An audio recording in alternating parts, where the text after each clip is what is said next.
तो जय मित्रों, अब हम लेकर आए हैं अप्रैल 2024 के अफेयर्स, करंट अफेयर्स में वीक 2 के करंट अफेयर्स। ठीक है, इससे पहले 1 से लेकर 7 तारीख के करंट अफेयर्स हमने कवर कर चुके हैं। अब वीक 2 के मेजर करंट अफेयर्स को देख लेते हैं। Let's start. सबसे पहला आता है gulf corporation council GCC launched it's vision for regional security. है ना, ये जो विजन है इसको दिसंबर 2023 में एडॉप्ट किया गया था। एक कॉम्प्रिहेंसिव फ्रेमवर्क की बात की गई है रीजनल सिक्योरिटी के लिए, जो कि डिसएग्रीमेंट्स को ओवरकम किया जाएगा, वायलेंस एंड कॉन्फ्लिक्ट को ओवरकम किया जाएगा, निगोशिएशन और डायलॉग को प्रमोट किया जाएगा। ठीक है, जीसीसी के बारे में बात करें, 1981 में इसको एस्टेब्लिश किया गया था। 6 गल्फ कंट्रीज जो है वो इसके पार्ट्स में आ जाती है। एक तो वही आ जाती है यूएई, उसके बाद दूसरी आ जाती है बहरीन, बहरीन के बाद आती है सऊदी अरेबिया, उसके बाद आ जाती है ओमान, ओमान के बाद में ओमान आ गया, ओमान के बाद में हमारी आ जाती है कतर। कतर कहीं दिख नहीं रहा भाई, हाँ ये रहा कतर भाई, कतर है। और कतर के बाद कुवैत। ठीक है, अरेबियन पेनिनसुला से लगातार क्वेश्चन पूछे जा चुके हैं, सीएपीएफ में भी पूछा जा चुका है, सीडीएस में भी पूछा जा चुका है। अब आप इसको भी अच्छे से कवर कर लेना। इसके ऑर्गेनाइजेशनल स्ट्रक्चर की बात करें तो यहाँ पर होती है एक सुप्रीम काउंसिल, जिसमें हेड ऑफ द स्टेट्स शामिल रहते हैं, हाईएस्ट अथॉरिटी रहती है, और मिनिस्ट्रियल काउंसिल होती है जिसमें फॉरेन मिनिस्टर्स शामिल होते हैं। है ना, विजन के की हाइलाइट्स की बात करें तो वही की हाइलाइट्स तो आप सबको पता ही है ना, कि भाई बेसिक प्रिंसिपल्स जो है आपके शेयर्ड डेस्टिनी के ऊपर होंगे, जॉइंट एफर्ट्स किए जाएंगे, टेररिज्म से कॉम्बैट करना है, एक्सट्रीमिज्म से कॉम्बैट करना है, मनी लॉन्ड्रिंग से लड़ना है। ठीक है, ये सब चीजें भाई आपकी की जाए। चलिए नेक्स्ट बात करेंगे, scientist discover the reason behind the cleanest air in the southern ocean region. है ना, तो ये जो क्लीन एयर है इसका क्या मतलब है? क्लीन एयर का मतलब है एरोजोल्स के लेवल्स कम होना, low level of aerosols in the atmosphere. है ना, एरोजोल आपको पता है फाइन सॉलिड पार्टिकल्स का सस्पेंशन होता है या लिक्विड ड्रॉपलेट्स होती है जो कि एटमॉस्फेयर में पाई जाती हैं। अब सदर्न ओशन रीजन में भाई हमारे लो लेवल ऑफ एरोजोल्स क्यों पाए जा रहे हैं? तो सबसे पहली बात है रिड्यूस्ड ह्यूमन एक्टिविटी। ठीक है, ह्यूमंस का एक्टिविटी यहाँ पर काफी ज्यादा कम हो रही है, इसकी वजह से एमिशंस कम से कम निकल रहे हैं। फॉसिल ऑयल फ्यूल का यूसेज सबसे ज्यादा कम हो रहा है। उसके बाद दूसरा आता है भाई हमारा फाइटोप्लैंक्टन, जो कि source of airborne sulphate particles रहता है। ये विंटर में काफी कम पाए जाते हैं, इसकी वजह से क्या हो रहा है, सल्फेट पार्टिकल्स विंटर के टाइम में काफी कम दिख रहे हैं। तो फिर भाई उसकी वजह से भी हमारा एयर जो है काफी ज्यादा साफ है। इसके साथ साथ क्लाउड्स और रेन का भी एक मेजर पार्ट यहाँ पर आ जाता है, यानी कि हनीकॉम्ब स्ट्रक्चर जो क्लाउड्स हैं आपके, कुछ इस तरह के स्ट्रक्चर्ड क्लाउड होते हैं जिनको हनीकॉम्ब स्ट्रक्चर्ड क्लाउड कहा जाता है। ये इस रीजन के क्लाइमेट को रेगुलेट करने में एक इंपॉर्टेंट रोल प्ले करता है। ठीक है, ओपन हनीकॉम्ब क्लाउड जो रहते हैं वो सनलाइट को अपने अंदर से पास होने देते हैं, ज्यादा इंटेंस स्पोरेटिक रेनफॉल क्रिएट करते हैं, जिसकी वजह से एरोसोल जो रहते हैं वो जमीन पे आके टिक जाते हैं, वॉशेस हो जाते हैं। है ना, ये क्लाउड ज्यादा कॉमन विंटर में पाए जाते हैं। क्लोज्ड हनीकॉम्ब जो क्लाउड्स होते हैं वो सनलाइट को रिफ्लेक्ट कर देते हैं, जिसकी वजह से लो रेनफॉल होती है और वो थोड़ा सा कम इफेक्टिव होते हैं एरोसोल्स को हटाने। ठीक है, अब अगर हम सदर्न ओशन की बात करें, यानी कि सदर्न ओशन को अंटार्कटिक ओशन भी कहा जाता है। जियोलॉजिकली वर्ल्ड के ओशन में सबसे यंगेस्ट ओशन भाई यही है हमारा। यहाँ पर क्लॉकवाइज जो आपकी क्लॉकवाइज सर्कुलेटिंग, सॉरी इसको एसीसी कहा जाता है, अंटार्कटिक सर्कमपोलर करंट कहा जाता है, वो यहाँ पर फ्लो करता है ना। Strong winds, intense storms, dramatic seasonal changes और कोल्ड टेम्परेचर्स यहाँ पर पाए जाते। थर्ड करंट अफेयर की बात करेंगे, land portion from 10 cantonment boards to be merged with concern state local body. Cantonment जो कैंट होते हैं भाई, यहाँ का जो लैंड पोर्शन है स्टेट लोकल बॉडीज के साथ में जोड़ा जाएगा। तो भाई कैंटोनमेंट्स के अंदर जो मिलिट्री एरियाज होते हैं, है ना, इनको किस में कन्वर्ट किया जाएगा? इनको एक्सक्लूसिव मिलिट्री स्टेशंस में कन्वर्ट किया जाएगा, जिसमें कंप्लीटली आर्मी का कंट्रोल होगा। अब इस मूव के रीजन क्या है? तो सबसे पहली बात तो भाई आ जाती है, सरकार कॉलोनियल लेगेसी को खत्म करना चाहती है ना, गवर्नेंस रिफॉर्म्स लाना चाहती है। जो सिविलियंस कैंटोनमेंट्स में रहते हैं उनको और ज्यादा वेलफेयर स्कीम्स का फायदा मिलेगा उनकी स्टेट गवर्नमेंट से। इसके साथ साथ जो हमारी डिफेंस फोर्सेज है उनको सिक्योरिटी को स्ट्रेंथन करने में बहुत फायदा मिलेगा, है ना। उनका जो लैंड मैनेजमेंट है सिंप्लीफाई कर सकते हैं, इंक्रोचमेंट अतिक्रमण वगैरह कम से कम होगा। इसके साथ साथ एनुअल जो हमारा डिफेंस बजट है, इस बजट पे भी क्या होगा भाई, दबाव थोड़ा सा कम पड़े।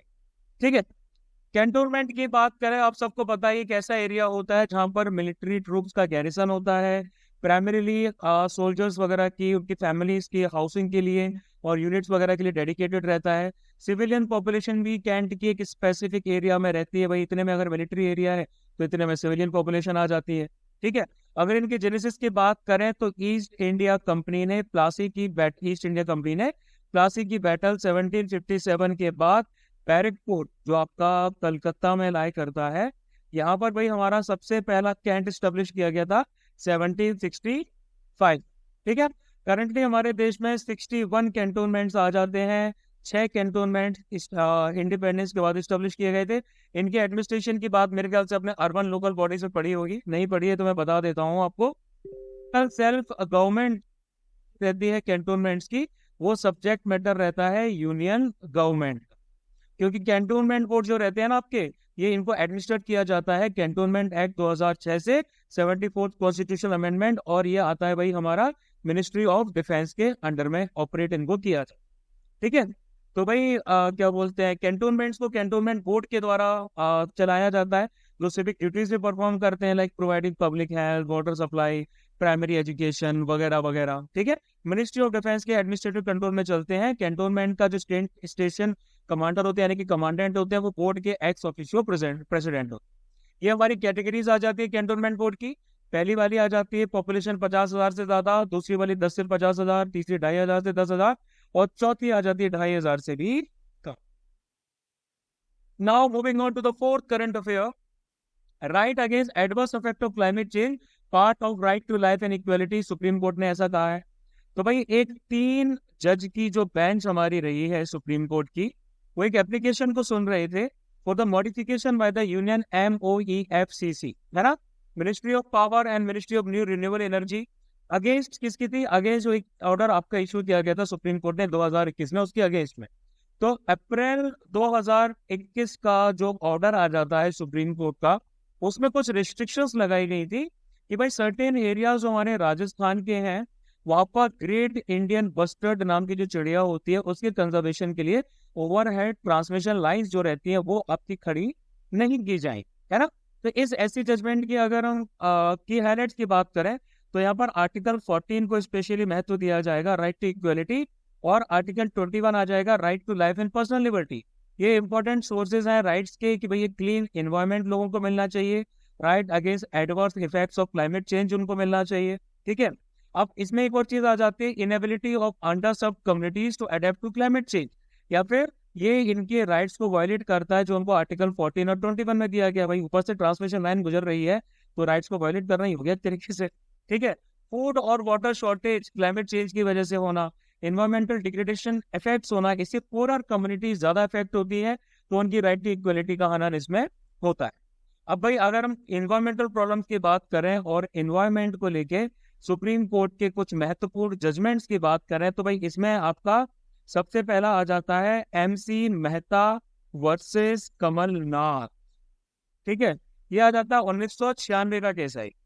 कोई भी डिस्टर्बेंस बेसिक इन्वायरमेंट एलिमेंट्स में होती है जैसे कि एयर, वाटर, सॉइल वगैरह, तो वो लाइफ के लिए हजार्डस होती है, आर्टिकल 21 में आती है, ऐसा इसमें बोला गया। फिर उसके बाद दूसरा हमारा आता है Virender Kaur versus state of Haryana. ये था आपका 1994 में कि राइट टू क्लीन एनवायरनमेंट एक इंटीग्रल फैसेट होता है right to a healthy life का।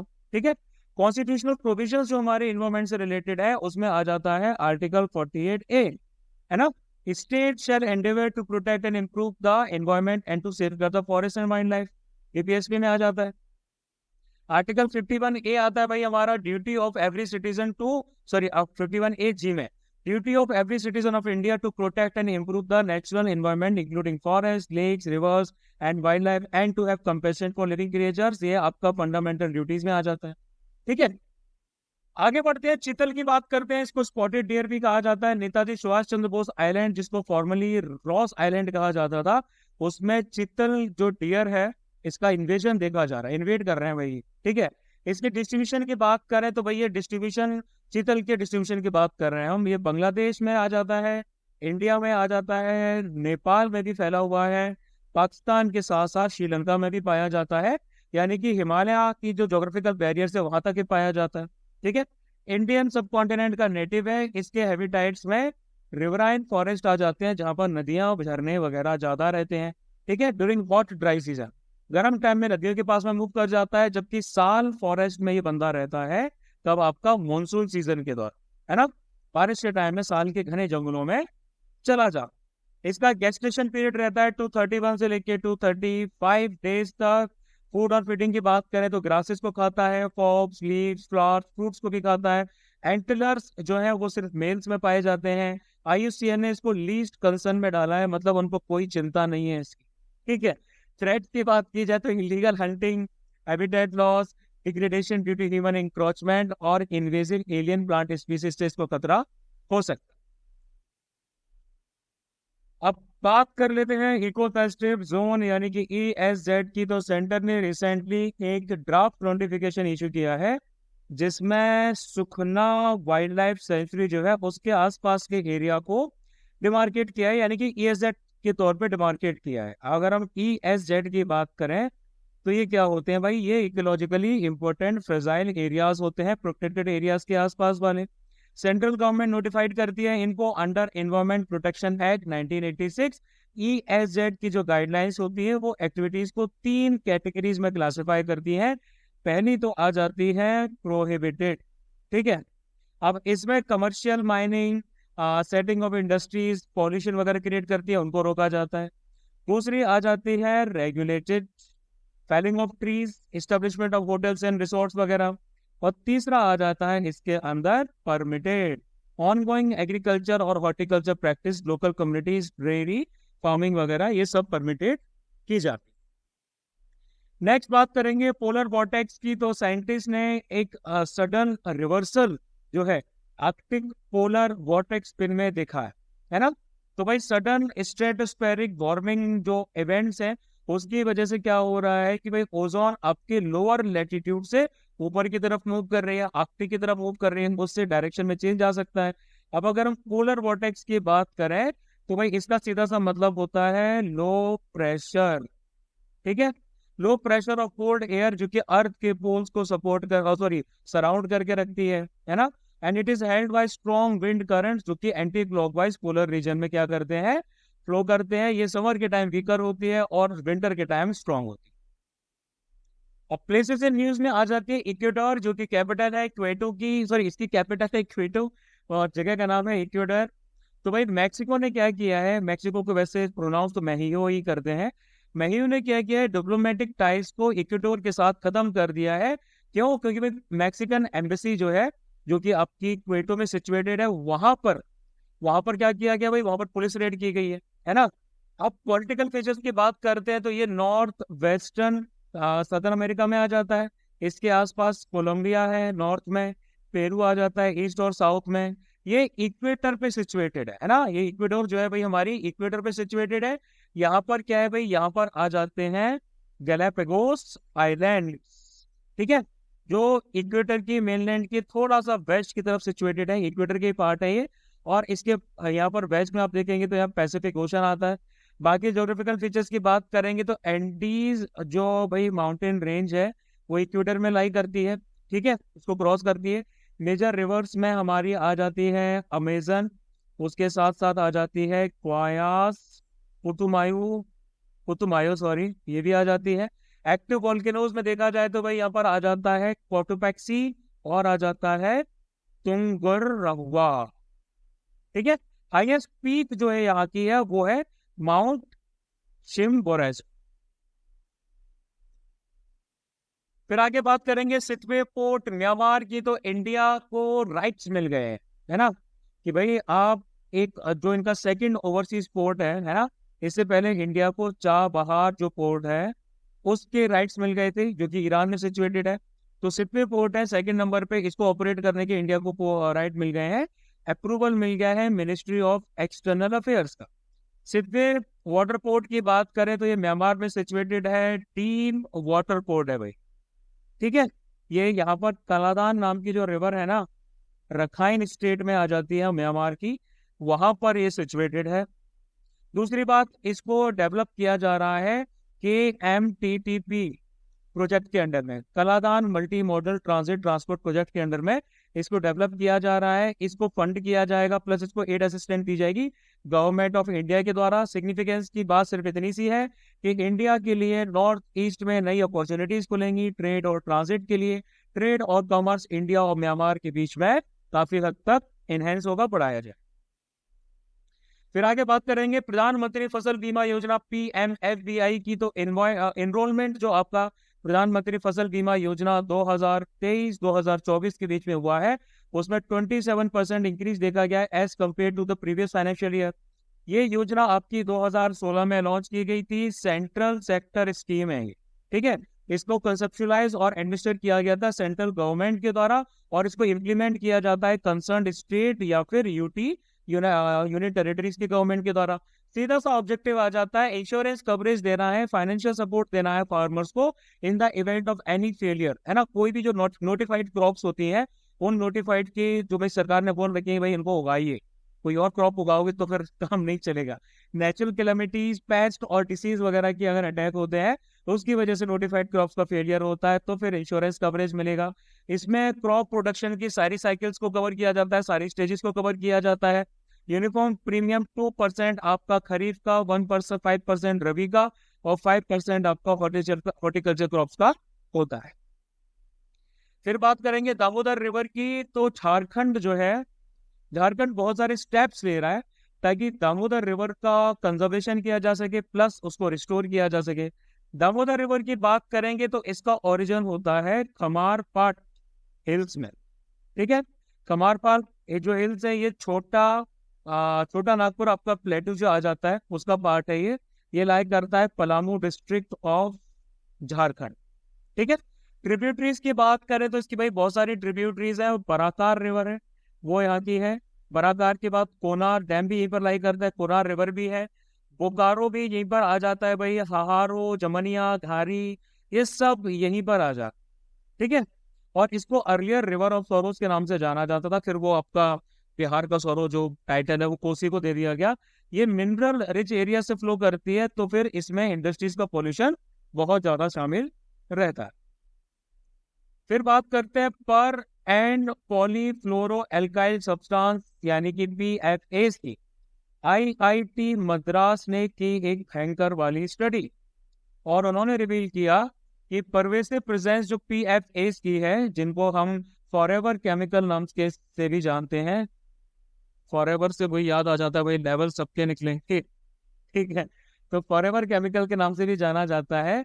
ये पाए गए हैं आपके बकिंगम कैनाल में, अडयार रिवर में, और चेम्बराबक्कम लेक में। ठीक है, इनकी अगर हम बात करें तो PFAS क्या होते हैं, ये सिंथेटिक केमिकल्स की एक होती है फैमिली, एक अस्ताखेल का परिवार होता है सिंथेटिक केमिकल्स का, जो हमारे एवरीडे प्रोडक्ट्स में पाया जाता है, जैसे कि नॉन स्टिक कुकवेयर हो गया, अपहोल्स्ट्री हो गया, फूड पैकेजिंग, वाटर या स्ट्रेन रेजिस्टेंट कोटिंग्स हो गई, और इंडस्ट्रियल जो मटेरियल्स होते हैं, इन सब में वही पाया जाता है। ठीक है, ये इतने इजीली डिग्रेड नहीं करते, इनको डिग्रेड करना इतना आसान नहीं है, इनको मिटाना इतना आसान काम नहीं है हमारे लिए। कंसर्न सीधे से आ जाते हैं, ये लीवर डैमेज कर देते हैं, लो इन्फेंट बर्थ वेट्स होते हैं, है ना, कुपोषित बच्चे होते हैं, हार्मोनल इम्बैलेंस होते हैं, फर्टिलिटी इश्यूज होते हैं, इम्यून सिस्टम भी होते हैं, और इवन कैंसर भी हो जाता है। इसीलिए घर में तवा यूज कीजिए लोहे वाला, पास के लोहार से लेके आइए, बहुत बेनिफिट देगा। आगे बात करेंगे चंगपा ट्राइब की। तो क्लाइमेट चेंज के जो इवेंट्स है ना, उससे चंगपा ट्राइब की जो day to day normal life है उसमें काफी ज्यादा एडवर्स इफेक्ट्स देखे जा रहे हैं। ये है भाई हमारे सेमी नोमैडिक ट्राइब, राइटिंग मुझे बहुत इंप्रूव करनी चाहिए। सेमी नोमैडिक ट्राइब्स हैं, इनका तिब्बतन ओरिजिन के हैं ये, और ईस्टर्न लद्दाख के प्लेस में मैदानी इलाकों में रहते हैं ये। मेजोरिटी जो इनमें है वो पेस्टुरलिस्ट है ना, जानवर चराते हैं, और ये चराते हैं चांगरा गोट्स को। ये चांगरा गोट्स क्या करती हैं, इनको पश्मीना जो वूल रहती है ना, वो लाकर देती हैं, इसको कश्मीर भी बोला जाता है। मतलब पश्मीना वुल खुद ला के नहीं देती, उनकी रेयरिंग करनी पड़ती है। और इसके साथ साथ ये लोग याक को भी पालते हैं, उनकी रेयरिंग भी करते हैं। तिब्बतन बुद्धिज्म को फॉलो करते हैं और उसके साथ साथ कोनिकल याक स्किन टेंट्स, जिनको रेगू कहा जाता है, ऐसे टेंट्स में ये रहते हैं। फिर बात करेंगे global leaders group GLG on entry microbial resistance AMR। इन्होंने एक रिपोर्ट को रिलीज किया है। रिपोर्ट का नाम है towards specific commitments and action in the response to AMR anti microbial resistance. इस रिपोर्ट का सीधा सा एम है कि भाई 2024 के United Nations General Assembly high level meeting जो AMR पे हुई थी, उसके आउटकम्स के बारे में इन्फॉर्म करना, जो कि अब के सितंबर 2024 में होगी, है ना। तो रिकमेंडेशंस भाई इन लोगों ने दिए हैं। रिकमेंडेशंस बेसिकली UNGA मीटिंग के जो कंसिडरेशंस पे इन लोगों ने दिए हैं। काफी सारी चीजें बारे में, काफी सारी चीजों के बारे में बताया है। बहुत सारी चीजें आ जाती है भाई, PDF में कवर कर रखी हैं, लेकिन अब मुझे महसूस हो रहा है कि उनमें से बहुत सारी चीजें रिडंडेंट है। भाई इतना समझ लो भाई, इसको इस बॉडी ने, इस रिपोर्ट ने इसको जारी किया है, ठीक है। उसके बाद में आगे आ जाते हैं world economic forum WEF report title space the $1.8 trillion opportunity for global economic growth release. तो अब हुआ क्या है कि इसमें इस रिपोर्ट में बहुत सारी की फाइंडिंग्स आ जाती हैं। लाइक सबसे पहले भाई हमारा जो वर्ड यूज किया गया है वो है स्पेस इकोनॉमी। स्पेस इकोनॉमी का मतलब, स्पेस इकोनॉमी जो है आपकी, ये तकरीबन 1.8 ट्रिलियन 2035 तक पहुंच जाएगी। और अभी एट प्रेजेंट देखें तो ये $630 बिलियन आ जाती है। स्पेस का जो इम्पैक्ट है वो बहुत ज्यादा आपका बढ़ता जाएगा, यानी कि जो नॉन ट्रेडिशनल प्लेयर्स हैं ना, राइड हेलिंग एप्स हैं, इस तरीके के बेनिफिट जो है वो स्पेस के एरियाज में और ज्यादा लोगों को मिलेंगे। 5 इंडस्ट्रीज जो है वो आपका स्पेस इकोनॉमी में 2035 तक 60% से ज्यादा रेवेन्यू जनरेट करेंगी, यानी कि सप्लाई चेन और transportation, food and beverages, state sponsor defence, retail, consumer goods and lifestyle and digital communication, ठीक है। स्पेस का जो रिटर्न है इन्वेस्टमेंट पे, यानी कि जो ROI होगा, वो फाइनेंशियल से ज्यादा होगा, यानी कि it will mitigate world challenges, जैसे कि डिजास्टर वार्निंग हो गया, इम्प्रूव ह्यूमैनिटेरियन रिस्पॉन्सेज वगैरह वगैरह हो गए। मेन ड्राइवर्स स्पेस प्रेवलेंस के बढ़ाने के कौन कौन है, इसमें सबसे पहले आ जाता है कि भाई लॉन्च कॉस्ट में जो है वो काफी ज्यादा कमी आ रही है, ठीक है। तकरीबन पिछले 20 सालों में 10 गुना आपका लॉन्च कॉस्ट है वो कम हुई है। कमर्शियल इनोवेशंस आए हैं कंपोनेंट्स एंड सॉफ्टवेयर के मामले में।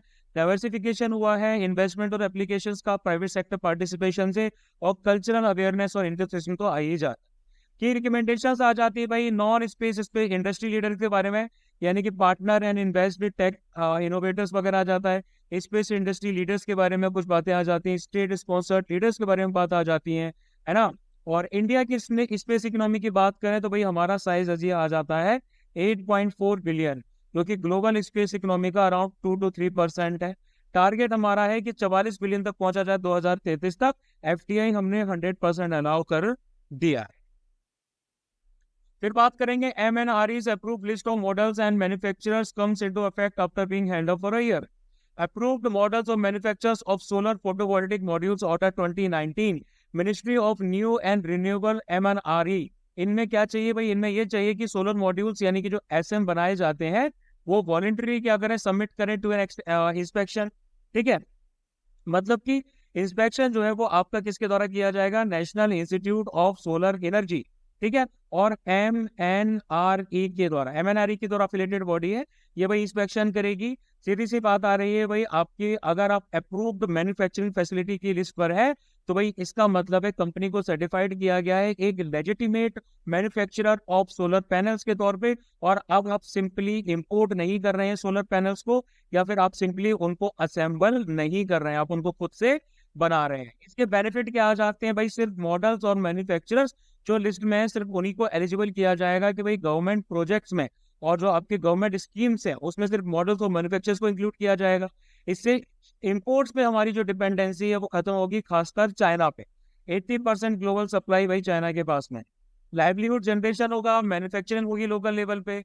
इंडिया के सोलर मॉड्यूल्स मैन्युफैक्चरिंग कैपेसिटी जो है वो 50 गीगावाट है। Installed capacity solar cell manufacturing की 6 गीगावाट के आसपास आ जाती है, ठीक है। 11.17 बिलियन USD सोलर सेल्स और मॉड्यूल्स जो है वो हमने पिछले 5 सालों में इंडिया में इंपोर्ट कराए हैं। और चाइना जो है वो 57%, यानी कि जितना 100% इंडियन इंपोर्ट्स है ना, इसका 57% जो है भाई वो चाइना प्रोड्यूस करता है। इसमें module, cells, wafer, solar glass वगैरह ये सब आ जाती है। ये डेटा आपका 2021 का है। ठीक है। अब इंपोर्ट के लिए हम क्यों डिपेंडेंट है भाई? तो भाई सीधी सी बात है, हमारे जो डोमेस्टिक मैन्युफैक्चरिंग कैपेसिटी है वो इनसफिशिएंट है।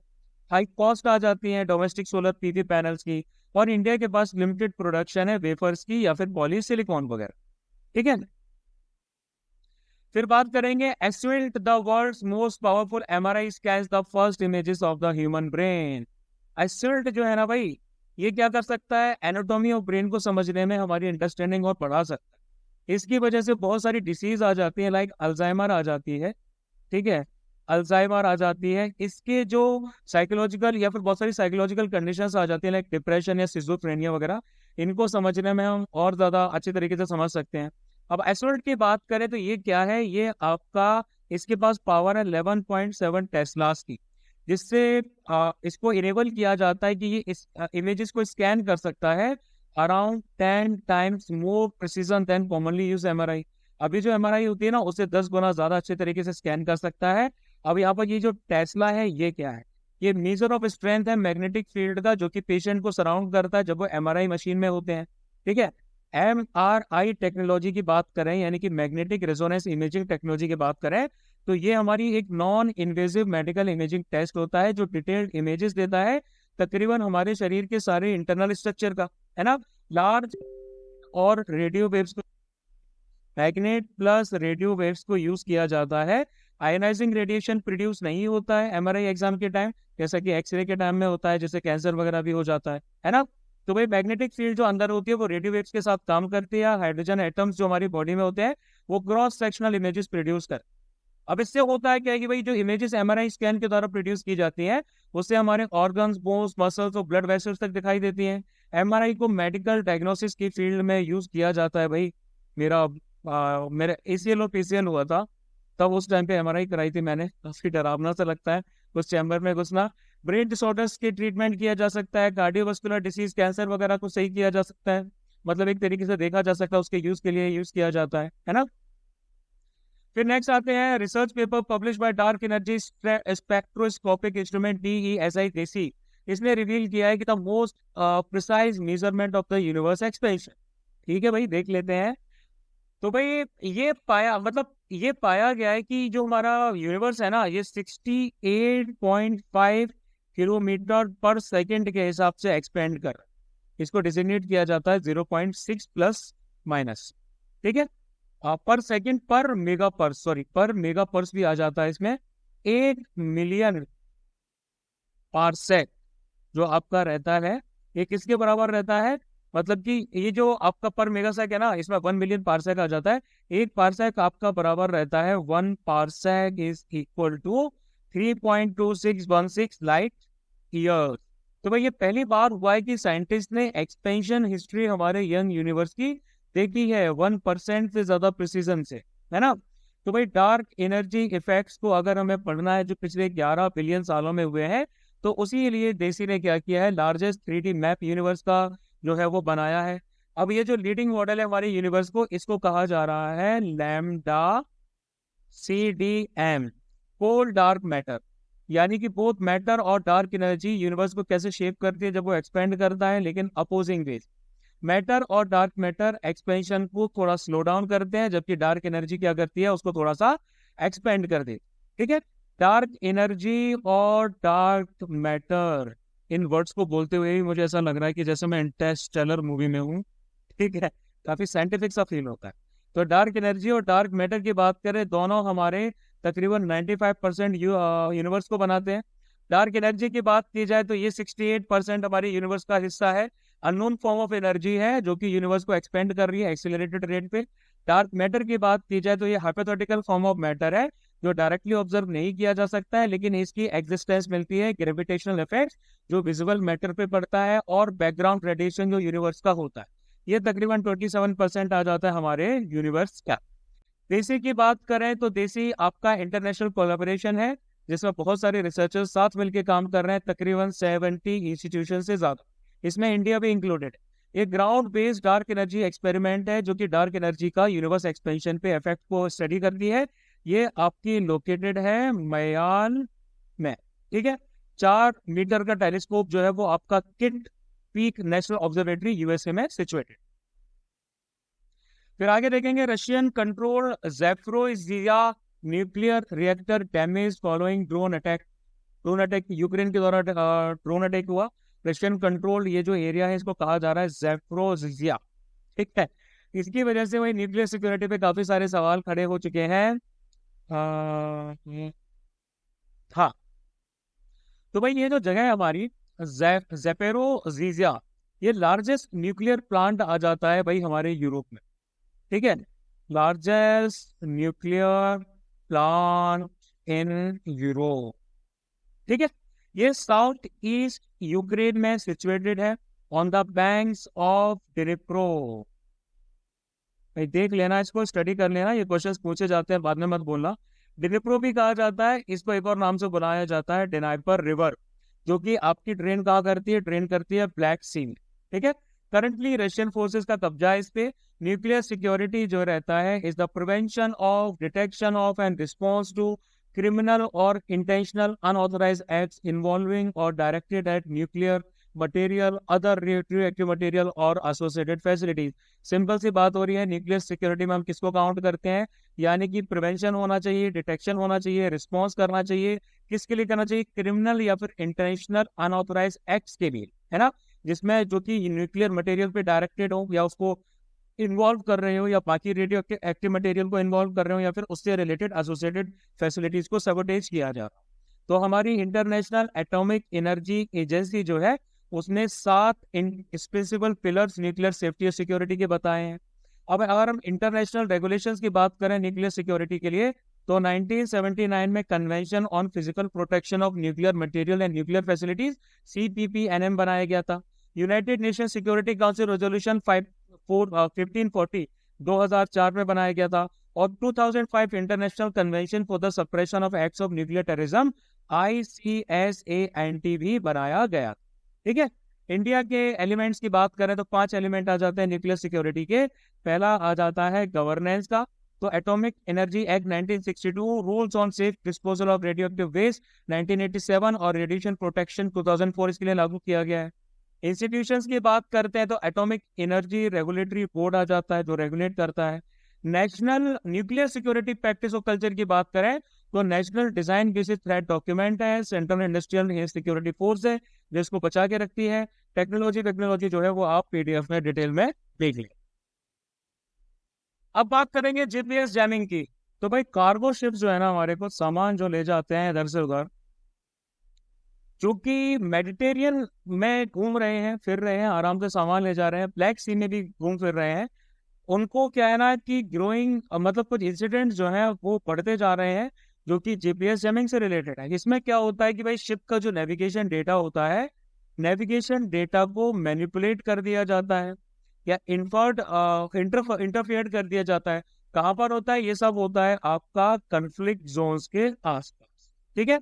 GPS यानी कि ग्लोबल पोजिशनिंग सिस्टम जैमिंग की बात करें तो इसकी मतलब ये हमारा क्या रहता है, ये भाई आपका फ्रीक्वेंसी ट्रांसमिटिंग डिवाइस होता है, उसको इंटेंशनली ब्लॉक कर दिया जाता है, GPS सिग्नल्स के साथ इंटरफेयर किया जाता है जो कि पोजिशनल नेविगेशन और शिपिंग वगैरह के लिए यूज की जा रही है।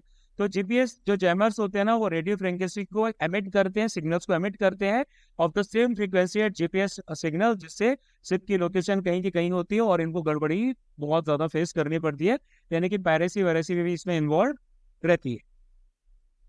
फिर बात करेंगे UN मेंबरशिप प्रोसीजर। तो भाई यूनाइटेड नेशन सिक्योरिटी काउंसिल जो है उन्होंने पैलेस्टीन यानी कि स्टेट ऑफ पैलेस्टाइन की जो एप्लीकेशन है यूनाइटेड नेशंस के फुल मेंबर को बनने की उसका रेफर किया है। यूनाइटेड नेशन मेंबरशिप प्रोसीजर की बात करें तो इसमें जो क्या बोलते हैं स्टेट है, it accept the charter commitment by submitting an application to secretary general. कोई भी स्टेट जो भाई आपका बनना चाह रहा है मेंबर, इनका सबसे पहले वो क्या करता है, सबसे पहले तो वो चार्टर कमिटमेंट्स है ना, उनको एक्सेप्ट करता है, एक एप्लीकेशन सेक्रेटरी जनरल को देता है। उसके बाद यूनाइटेड नेशंस ऐसे जो भाई हमारी है यूनाइटेड नेशन सिक्योरिटी काउंसिल है, वो क्या करती है, वो आपकी 15 में से 9 मेंबर्स की अफर्मेटिव वोटिंग होनी चाहिए, है ना। नो वीटो भी आपका होना चाहिए तकरीबन 5 परमानेंट मेंबर्स का। अगर रिकमेंड कर दिया जाता है तो it is present to general assembly, जो क्या करती है, इसको 2/3 मेजोरिटी वोट्स चाहिए होते हैं। ठीक है, रेजोल्यूशन अडॉप्ट कर लिया जाता है तो मतलब मेंबरशिप मिल जाती है। फिर बात करेंगे क्रेडिट डिपॉजिट रेशियो यानी कि सीडीआर की। Indian bank was deposit crunch तकरीबन 20 साल का फेस कर रही है ना। 80% पे जो क्रेडिट डिपॉजिट रेशियो है, ये 2005 के कंपैरिजन में देखा जाए तो सबसे ज्यादा हाई है। अब सीडीआर होता क्या है भाई, आपको पता है, मैंने सीडीआर आज ही के लेक्चर में शायद इसको कवर किया था। It is the ratio of how much a bank lands out of the deposit it has mobilised, है ना। कितना भाई डिपॉजिट है, उसमें से कितना लोगों ने बाहर दिया है। तो हाइयर अगर सीडीआर आपका होता है तो मतलब बैंक का रिसोर्स का सिग्निफिकेंट पोर्शन जो है वो लोन्स में दिया गया है। इसकी वजह से इकोनॉमिक ग्रोथ तो होती है क्योंकि पैसा मार्केट में पहुंच चुका होता है, लेकिन रिस्क भी भाई इसके हाई रहते हैं एनपीएस की, है ना। रेगुलेटर ज्यादातर क्या करते हैं, सीडीआर को मॉनिटर करते हैं ताकि इंश्योर करने के लिए बैंक एक हेल्दी बैलेंस बरकरार रखें between lending and risk management, ज्यादा पैसा उधार ना दे। फिर बात करेंगे national pharmaceutical pricing authority NPPA की। तो NPPA revise ceiling price of over 900 scheduled drug formulation. 900 के करीब जो ड्रग फॉर्मुलेशन है उनकी जो सीलिंग प्राइस थी उसको रिवाइज कर दिया गया है। इसको कॉन्स्टिट्यूट किया गया था 1997 में independent regulator for pricing of drugs, attached office of department of pharmaceuticals के अंडर में आता है, यानी कि ministry of chemicals and fertilizers. इसका काम क्या रहता है भाई, ये या तो जो आपके बल्क ड्रग्स और फॉर्मुलेशंस होती है ना, उनकी प्राइसेस को या तो रिवाइज करता है या फिर फिक्स करता है, दोनों में से एक काम करता है। ठीक है, प्राइस ऑफ अवेलेबिलिटी जो मेडिसिन की होती है उनको ड्रग्स प्राइस कंट्रोल ऑर्डर 2013 के हिसाब से इंश्योर करवाता है। बिग कंट्रोल ड्रग्स के प्राइसेस को मॉनिटर करता है, ये देखता है कि वो रीजनेबल लेवल्स पे मेंटेन की जा सके। फिर बात करेंगे भाई हम सुविधा पोर्टल की। सुविधा पोर्टल भाई हमारा क्या आ जाता है, तकरीबन 73,000 जो हमारे एप्लीकेशंस हैं वो सुविधा पोर्टल पे रिसीव किए गए हैं लोकसभा इलेक्शन में, जब से इसके बारे में अनाउंस किया गया था। इसको डेवलप किया गया है इलेक्शन कमीशन ऑफ इंडिया के द्वारा, ताकि एक लेवल प्लेइंग फील्ड अपहोल्ड की जा सके in the level playing field आपकी बनाई जा सके, इंश्योर की जा सके to uphold the democratic principle of free fair and transparent election. ठीक है, मतलब ये एक स्ट्रीमलाइंड प्रोसेस आ जाता है जिसमें आपको परमिशंस वगैरह चाहिए, है ना। जैसे कि पूरे प्रोसेस के बारे में इसमें बता रखा है। अगर आपको किसी भी प्रकार की परमिशन चाहिए, पॉलिटिकल पार्टी से रिलेटेड, कैंडिडेट से रिलेटेड, उनके प्रचार करने से रिलेटेड, सभाएं आयोजित करवानी है, इन सब से related, organising rallies, helicopters, vehicle permits, temporary party office setup करने, ये सब इसके अंडर आ जाता है ना। तो इससे पोर्टल के द्वारा इस इलेक्शन एक्सपेंडिचर्स को स्क्रूटनाइज करना बहुत आसान हो जाता है। इसके साथ साथ अकाउंटेबिलिटी भी बढ़ती है और इंटीग्रिटी भी इलेक्टोरल प्रोसेस में बढ़ती। फिर बात करेंगे गुड़ी पड़वा की। तो भाई प्रेसिडेंट ने अपनी शुभकामनाएं गुड़ी पड़वा के दौरान सब लोगों को दी, है ना। और भी बहुत सारे फेस्टिवल्स जो थे आपके इस टाइम पे आ रहे थे। गुड़ी पड़वा को कब आपका सेलिब्रेट किया जाता है, तो भाई चैत्र के महीने में जो आपका पहला दिन होता है उसको गुड़ी पड़वा को डेडिकेट किया जाता है। इसका मतलब होता है कि अब वसंत ऋतु आपकी आ चुकी है, अराइवल ऑफ स्प्रिंग, है ना। और नया साल जो है वो महाराष्ट्र में इसी टाइम से स्टार्ट हो जाता है। ठीक है, और भी स्प्रिंग फेस्टिवल्स हमारे आ जाते हैं, लाइक उगाड़ी आ जाता है, इसको मनाया जाता है आंध्र प्रदेश, कर्नाटक और तेलंगाना में। इसके बाद आ जाता है चेती चंद, इसको सेलिब्रेट किया जाता है सिंधियों के द्वारा। नवरेह आ जाता है, इसको सेलिब्रेट किया जाता है जम्मू एंड कश्मीर में। और उसके बाद एक और आ जाता है, इसको कहा जाता है सजीबू शेई रबोवा, ये मनाया जाता है मणिपुर। फिर बात करेंगे ओरल रिवर की। इसका शायद मेरे ख्याल से क्वेश्चन आया था सीएबीएस में, आई डोंट रिमेम्बर एग्जैक्टली। देखो, पानी का लेवल जो है वही ओरल रिवर में बढ़ गया है। क्यों बढ़ गया है, स्नो मेल्टिंग की वजह से। अब ये स्नो मेल्टिंग कहाँ हुई है, ठीक है, इस स्नो मेल्टिंग की वजह से तकरीबन 10,000 जो घर हैं रशिया में वो अफेक्टेड है। ठीक, 2,428 किलोमीटर की लंबी रिवर है जो रशिया और कजाकिस्तान में क्या करती है, फ्लो करती है along the continental boundary between Europe and Asia. इसका ऑरिजिनेशन होता है ओरल माउंटेन्स में और ये आपकी एम्प्टी होती है कैस्पियन सी में। ठीक है, ये यूरोप की 3rd लॉन्गेस्ट रिवर है आफ्टर वोल्गा एंड देन डैन्यूबे। ठीक है, मेल्टिंग स्नो जो है वो आपका रिवर के वाटर सोर्स में देखा जाए तो 60% टू 70% कॉन्ट्रीब्यूट करता है। फिर प्लेसेस एंड न्यूज की बात करेंगे, मोजाम्बिक, इसकी कैपिटल है मोपिटो। तो भाई तकरीबन 94 के करीब जो लोग हैं वो मोजाम्बिक की कोस्ट के पास एक फेरी की डूबने की वजह से उनकी मृत्यु हुई। अब अगर हम मोजाम्बिक की पॉलिटिकल फीचर्स की बात करेंगे तो यहाँ पर बॉर्डरिंग कंट्रीज में कौन कौन सी आ जाती हैं? नॉर्थ में आ जाती है तंजानिया, उसके बाद में इनके नॉर्थ वेस्ट में आ जाती है मलावी, और वेस्ट में आ जाती है जाम्बिया। जिम्बाब्वे भी जो है वो आपके वेस्ट में ही आ जाती है।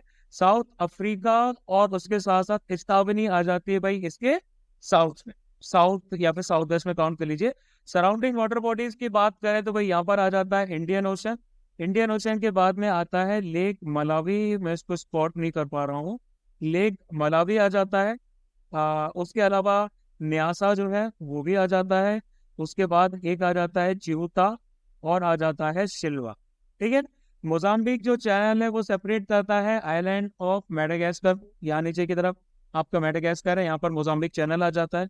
बाकी ज्योग्राफिकल फीचर्स की बात करते हैं तो इनकी जो हाईएस्ट पीक है दैट इज माउंट बिंगा। ठीक है। मेजर रिवर्स में आ जाती है जम्बेजी, लिम्पोपो। ठीक है। दोनों की दोनों इंडियन ओशन में ड्रेन करती है। और एक और आ जाती है, उसका नाम है रोबा। कल को एग्जाम में आए और आप जवाब ना दे पाओ तो सोच लें यार,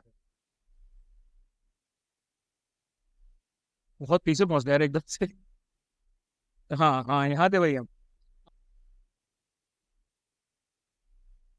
तो भाई सीधे से बात कर लेते हैं next. PMO ask union secretary ministry of commerce to examine model text of bilateral investment treaty. तो ये जो एक्सरसाइज है ये आपका सिग्निफिकेंस लेती है बहुत ज्यादा, क्योंकि सिर्फ 7 नेशंस जो है उन्होंने एग्जिस्टिंग मॉडल टैक्स को एक्सेप्ट किया है। ज्यादातर जो डेवलप्ड नेशंस है उन्होंने कुछ रिजर्वेशंस प्रकट किए हैं इस टैक्स के रिगार्ड में कि भाई इसमें कुछ प्रोविजंस आ जाते हैं रेजोल्यूशंस ऑफ डिस्प्यूट से रिलेटेड। अब अगर हम BIT की बात करें, है ना, बायलैटरल इन्वेस्टमेंट ट्रीटी की बात करें, ये एक रेसिप्रोकल एग्रीमेंट होता है भाई दो देशों के बीच में जो आपकी ट्रेड्स वगैरह होते हैं ना, तो इसमें आपका रेसिप्रोकल क्या बोलते हैं एग्रीमेंट होता है for according protection to the investment by nationals and companies of one state in another state. एक कंट्री के नेशन दूसरे कंट्री के नेशंस के साथ व्यापार करेंगे, दूसरे वाले पहले के साथ करेंगे, तो उसके लिए भाई हमारी कुछ क्या होता है बाय जो बिड्स आपकी रहती है, बायलैटरल इन्वेस्टमेंट ट्रीटी रहती है, इसके टैक्स को टाइम टू टाइम रिवाइज किया जाता है जो कि एप्लीकेबल रहते हैं। अब ये मॉडल टैक्स क्या होता है भाई इसका? तो यूनियन कैबिनेट ने न्यू मॉडल बिट टैक्स 2015 में आपका एडॉप्ट किया गया था, जिसमें इंडियन मॉडल बिट 1993 को रिप्लेस कर दिया था, उसके बाद ये अभी रिवाइज हुई थी। तब से हमारा मॉडल टैक्स 2015 जो है उसको नेगोशिएशन या फिर री नेगोशिएशन और PITs के लिए यूज किया जाता है, या फिर investment chapters of free trade agreements या फिर इकोनॉमिक पार्टनरशिप एग्रीमेंट्स के लिए। अब भाई 2015 के मॉडल टैक्स की कुछ हमारे की फीचर्स क्या है? तो इसमें एंटरप्राइज जो है हमारा उसको प्रॉपर तरीके से डिफाइन किया गया है ना। इन्वेस्टमेंट की जो एंटरप्राइज से रिलेटेड डेफिनेशन है उसको डिफाइन किया गया है। नेशनल ट्रीटमेंट से रिलेटेड, कॉर्पोरेट सोशल रिस्पॉन्सिबिलिटी से रिलेटेड, सेटलमेंट्स ऑफ डिस्प्यूट से रिलेटेड, इश्यूज विद मतलब इन सब चीजों के बारे में बताया गया। ठीक है। तो भाई इसके साथ इश्यूज क्या आ जाते हैं? इश्यूज इतने आ जाते हैं कि गवर्नमेंट की रेगुलेटरी पावर में इसको काफी ज्यादा रखा गया है। कुछ एम्बिग्यूटी आ जाती है सर्टेन एरियाज में, लाइक इंटरप्राइज की ड्यूरेशन क्या रहेगी, आर्बिट्रेरी पीरियड ऑफ 5 साल का जो है वो आपका डिस्प्यूट रेजोल्यूशन के लिए, उसके उसके बारे में कुछ चीजें हैं। ठीक है, ये सब चीजें आ जाती हैं। अब हिस्ट्री की बात करते हैं BITs की, तो भाई 1991 के इकोनॉमिक रिफॉर्म्स के बाद 2015 तक इंडिया ने तकरीबन 83 कंट्रीज के साथ BITs यानी कि बायलैटरल इन्वेस्टमेंट ट्रीटी साइन की, है ना, जो कि इंडियन मॉडल BIT 1993 पे बेस्ड थी। अब मॉडल टैक्स ऑफ BIT 2015 जब से आपका एडॉप्ट किया गया तब से नोटिस ऑफ जो टर्मिनेशन ऑफ BITs आते हैं 1993 मॉडल के बेसिस पे, वो तकरीबन 77 कंट्रीज को इशू किए गए, जो कि 2021 तक उनके साथ में हमारी ट्रीटीज चलनी थी। रिसेंटली इंडिया ने नई BIT को साइन किया है UAE के साथ Feb 2024। फिर बात करेंगे European Union and India lodge expression of interest for electrical vehicle battery recycling startup. ठीक है, ये आपका कब हुआ? ये हुआ भाई हमारा TTC के दौरान। India Europe trade and technology council पहली बार अनाउंस की गई यूरोपियन कमीशन और इंडिया के द्वारा 2022। ठीक है, 2023 में इसको एस्टेब्लिश किया गया। ये की फोरम आ जाता है जिसके द्वारा स्ट्रेटेजिक पार्टनरशिप ट्रेड और टेक्नोलॉजी में थोड़े मजबूत किए जाते हैं। इंडिया और ईयू का जो इनिशिएटिव है ईवी स्टार्टअप्स को लेके, इनका सीधा सा एम आ जाता है कि भाई यूरोपियन और इंडियन स्मॉल और मीडियम साइज एंटरप्राइजेस जो है SMEs आ जाती है, जो स्टार्टअप से क्लीन और ग्रीन टेक्नोलॉजिकल सेक्टर्स में इनके बीच में कॉपरेशन बढ़ाया जाए। अब अगर हम ईवी बैटरी रिसाइकलिंग की बात करते हैं तो भाई इसके द्वारा जो नॉन रिन्यूएबल मटेरियल्स है ना, इनको रिकवर किया जाता है। कौन कौन से? जैसे कि लिथियम हो गया भाई, है ना, निकल हो गया, जिंक हो गया, रिसाइकलिंग से ये सब मिल जाता है। इन्वायरमेंटल प्रोटेक्शन, वेस्ट मिनिमाइजेशन होता है भाई, है ना। नई बैटरीज की कॉस्ट रिड्यूस किए जाते हैं, सर्कुलर इकोनॉमी, यानी कि एक चीज घुमा फिरा के वही ला दी जाती है। रिकवरी टारगेट्स आपके 2026-2027 तक तकरीबन 90% रखे गए under battery waste management rules 2022। और बैटरी रिसाइकलिंग जो इंडिया में है ये तकरीबन $300 बिलियन तक पहुंच जाएगी 2017-2030 के ड्यूरेशन में। ऐसा भाई हम लोगों ने एक एम रखा हुआ है। ईवी बैटरी रिसाइकलिंग में चैलेंजेस क्या आ जाते हैं? तो भाई सबसे पहला आ जाता है lack of battery disposal and recycling programme run by authorised agencies, यानी कि 90% जो इंडिया की यूज बैटरीज हैं उनको अनऑर्गेनाइज सेक्टर के द्वारा प्रोसेस किया जाता है या फिर वो लैंडफिल्स में चली जाती हैं। स्टैंडर्डाइज जो प्रोसेस और इंफ्रास्ट्रक्चर है उनकी काफी कमी है। कॉम्प्लेक्सिटी आ जाती है बैटरी केमिस्ट्री और फ्लेमेटरी पोस्ट सेफ्टी कंसर्न्स के बीच में, है ना। इससे भाई बहुत सारी सेफ्टी कंसर्न्स भी आ जाते हैं और हाई रिसाइकलिंग कॉस्ट आ जाती है। इसकी वजह से लोग रिसाइकलिंग यूनिटी सेटअप नहीं करते। अब नेक्स्ट हम बात करेंगे trader smuggle potent green house gas to Europe. Environmental investigation agency investigation EIA की भाई एक रिपोर्ट आई है, उसको टाइटल दिया गया है मोर चिलिंग देन एवर। इसके द्वारा HFC जो है इनका जो इलीगल ट्रेड किया जा रहा है ना यूरोप में, ये आपका बढ़ता चला जा रहा है क्योंकि गैसेस की डिमांड बढ़ती जा रही है, हाई प्रॉफिट्स इसके साथ में जुड़े हुए हैं। अब अगर हम HFC की बात करें तो ये वो ग्रुप ऑफ कंपाउंड्स होते हैं जिनके अंदर कार्बन पाया जाता है, फ्लोरीन पाया जाता है, हाइड्रोजन पाया जाता है ना। अनलाइक हाइड्रोक्लोरोफ्लोरोकार्बन यानी कि HCFCs, इनके अंदर आपका क्या है, क्लोरीन पाया जाता है, ठीक है। लेस और ऑर्डरलेस गैसेस होती हैं। HFCs तकरीबन ग्लोबल GHG एमिशंस में 2.3% कंट्रीब्यूट करते हैं। एवरेज एटमॉस्फेरिक लाइफ टाइम इनका 15 साल का रहता है। HFCs इंटायरली ह्यूमन मेड रहते हैं, ठीक है। ये प्राइमरीली प्रोड्यूस किए जाते हैं रेफ्रिजरेशन के लिए, एयर कंडीशनिंग के लिए, इंसुलेटिंग फोम्स के लिए, एरोसोल प्रोपेलेंट्स के लिए। माइनर यूजेस इनके सॉल्वेंट्स के तौर पे फायर प्रोटेक्शन में भी किए जाते हैं। इनको एक अल्टरनेटिव के तौर पे डेवलप किया गया था भाई, हमारा जो CFCs थे, क्लोरोफ्लोरोकार्बन्स, और HCFCs के अल्टरनेटिव के तौर पे इनको स्टार्ट किया गया था कि भाई इन दोनों को धीरे धीरे फेज आउट कर दिया जाएगा मॉन्ट्रियल प्रोटोकॉल के अंडर में, क्योंकि ये ओजोन का डिप्लीशन कर रहे थे, ठीक है। अब HFCs के ट्रेड की इम्प्लीमेंट की बात की जाए तो इससे जो हमारा क्लाइमेट चेंज है वो और ज्यादा गड़बड़ाता जा रहा है ना। 2021 में EIA ने ये बोला था कि CO2 जो इक्विवेलेंसी है इलीगली ट्रेड HFCs की यूरोपियन यूनियन में, उसकी वजह से आपको वो तकरीबन 30 मिलियन टन के आसपास पहुंच सकती, ठीक है। प्लस डिस्करेज किया गया है प्राइवेट सेक्टर इनोवेशंस को, ताकि वो नए सब्सटेंसेस को डेवलप ना करें, जिसकी वजह से हमारी ग्लोबल वार्मिंग पोटेंशियल जो है वो थोड़ी सी लो हो जाए, ठीक है। इंडिया के द्वारा भी भाई बहुत सारे एफर्ट्स किए गए हैं और ग्लोबली तो भाई हमारे बहुत सारे एफर्ट्स किए ही गए। फिर आगे बात करेंगे annual land use and land cover LULC Atlas of India.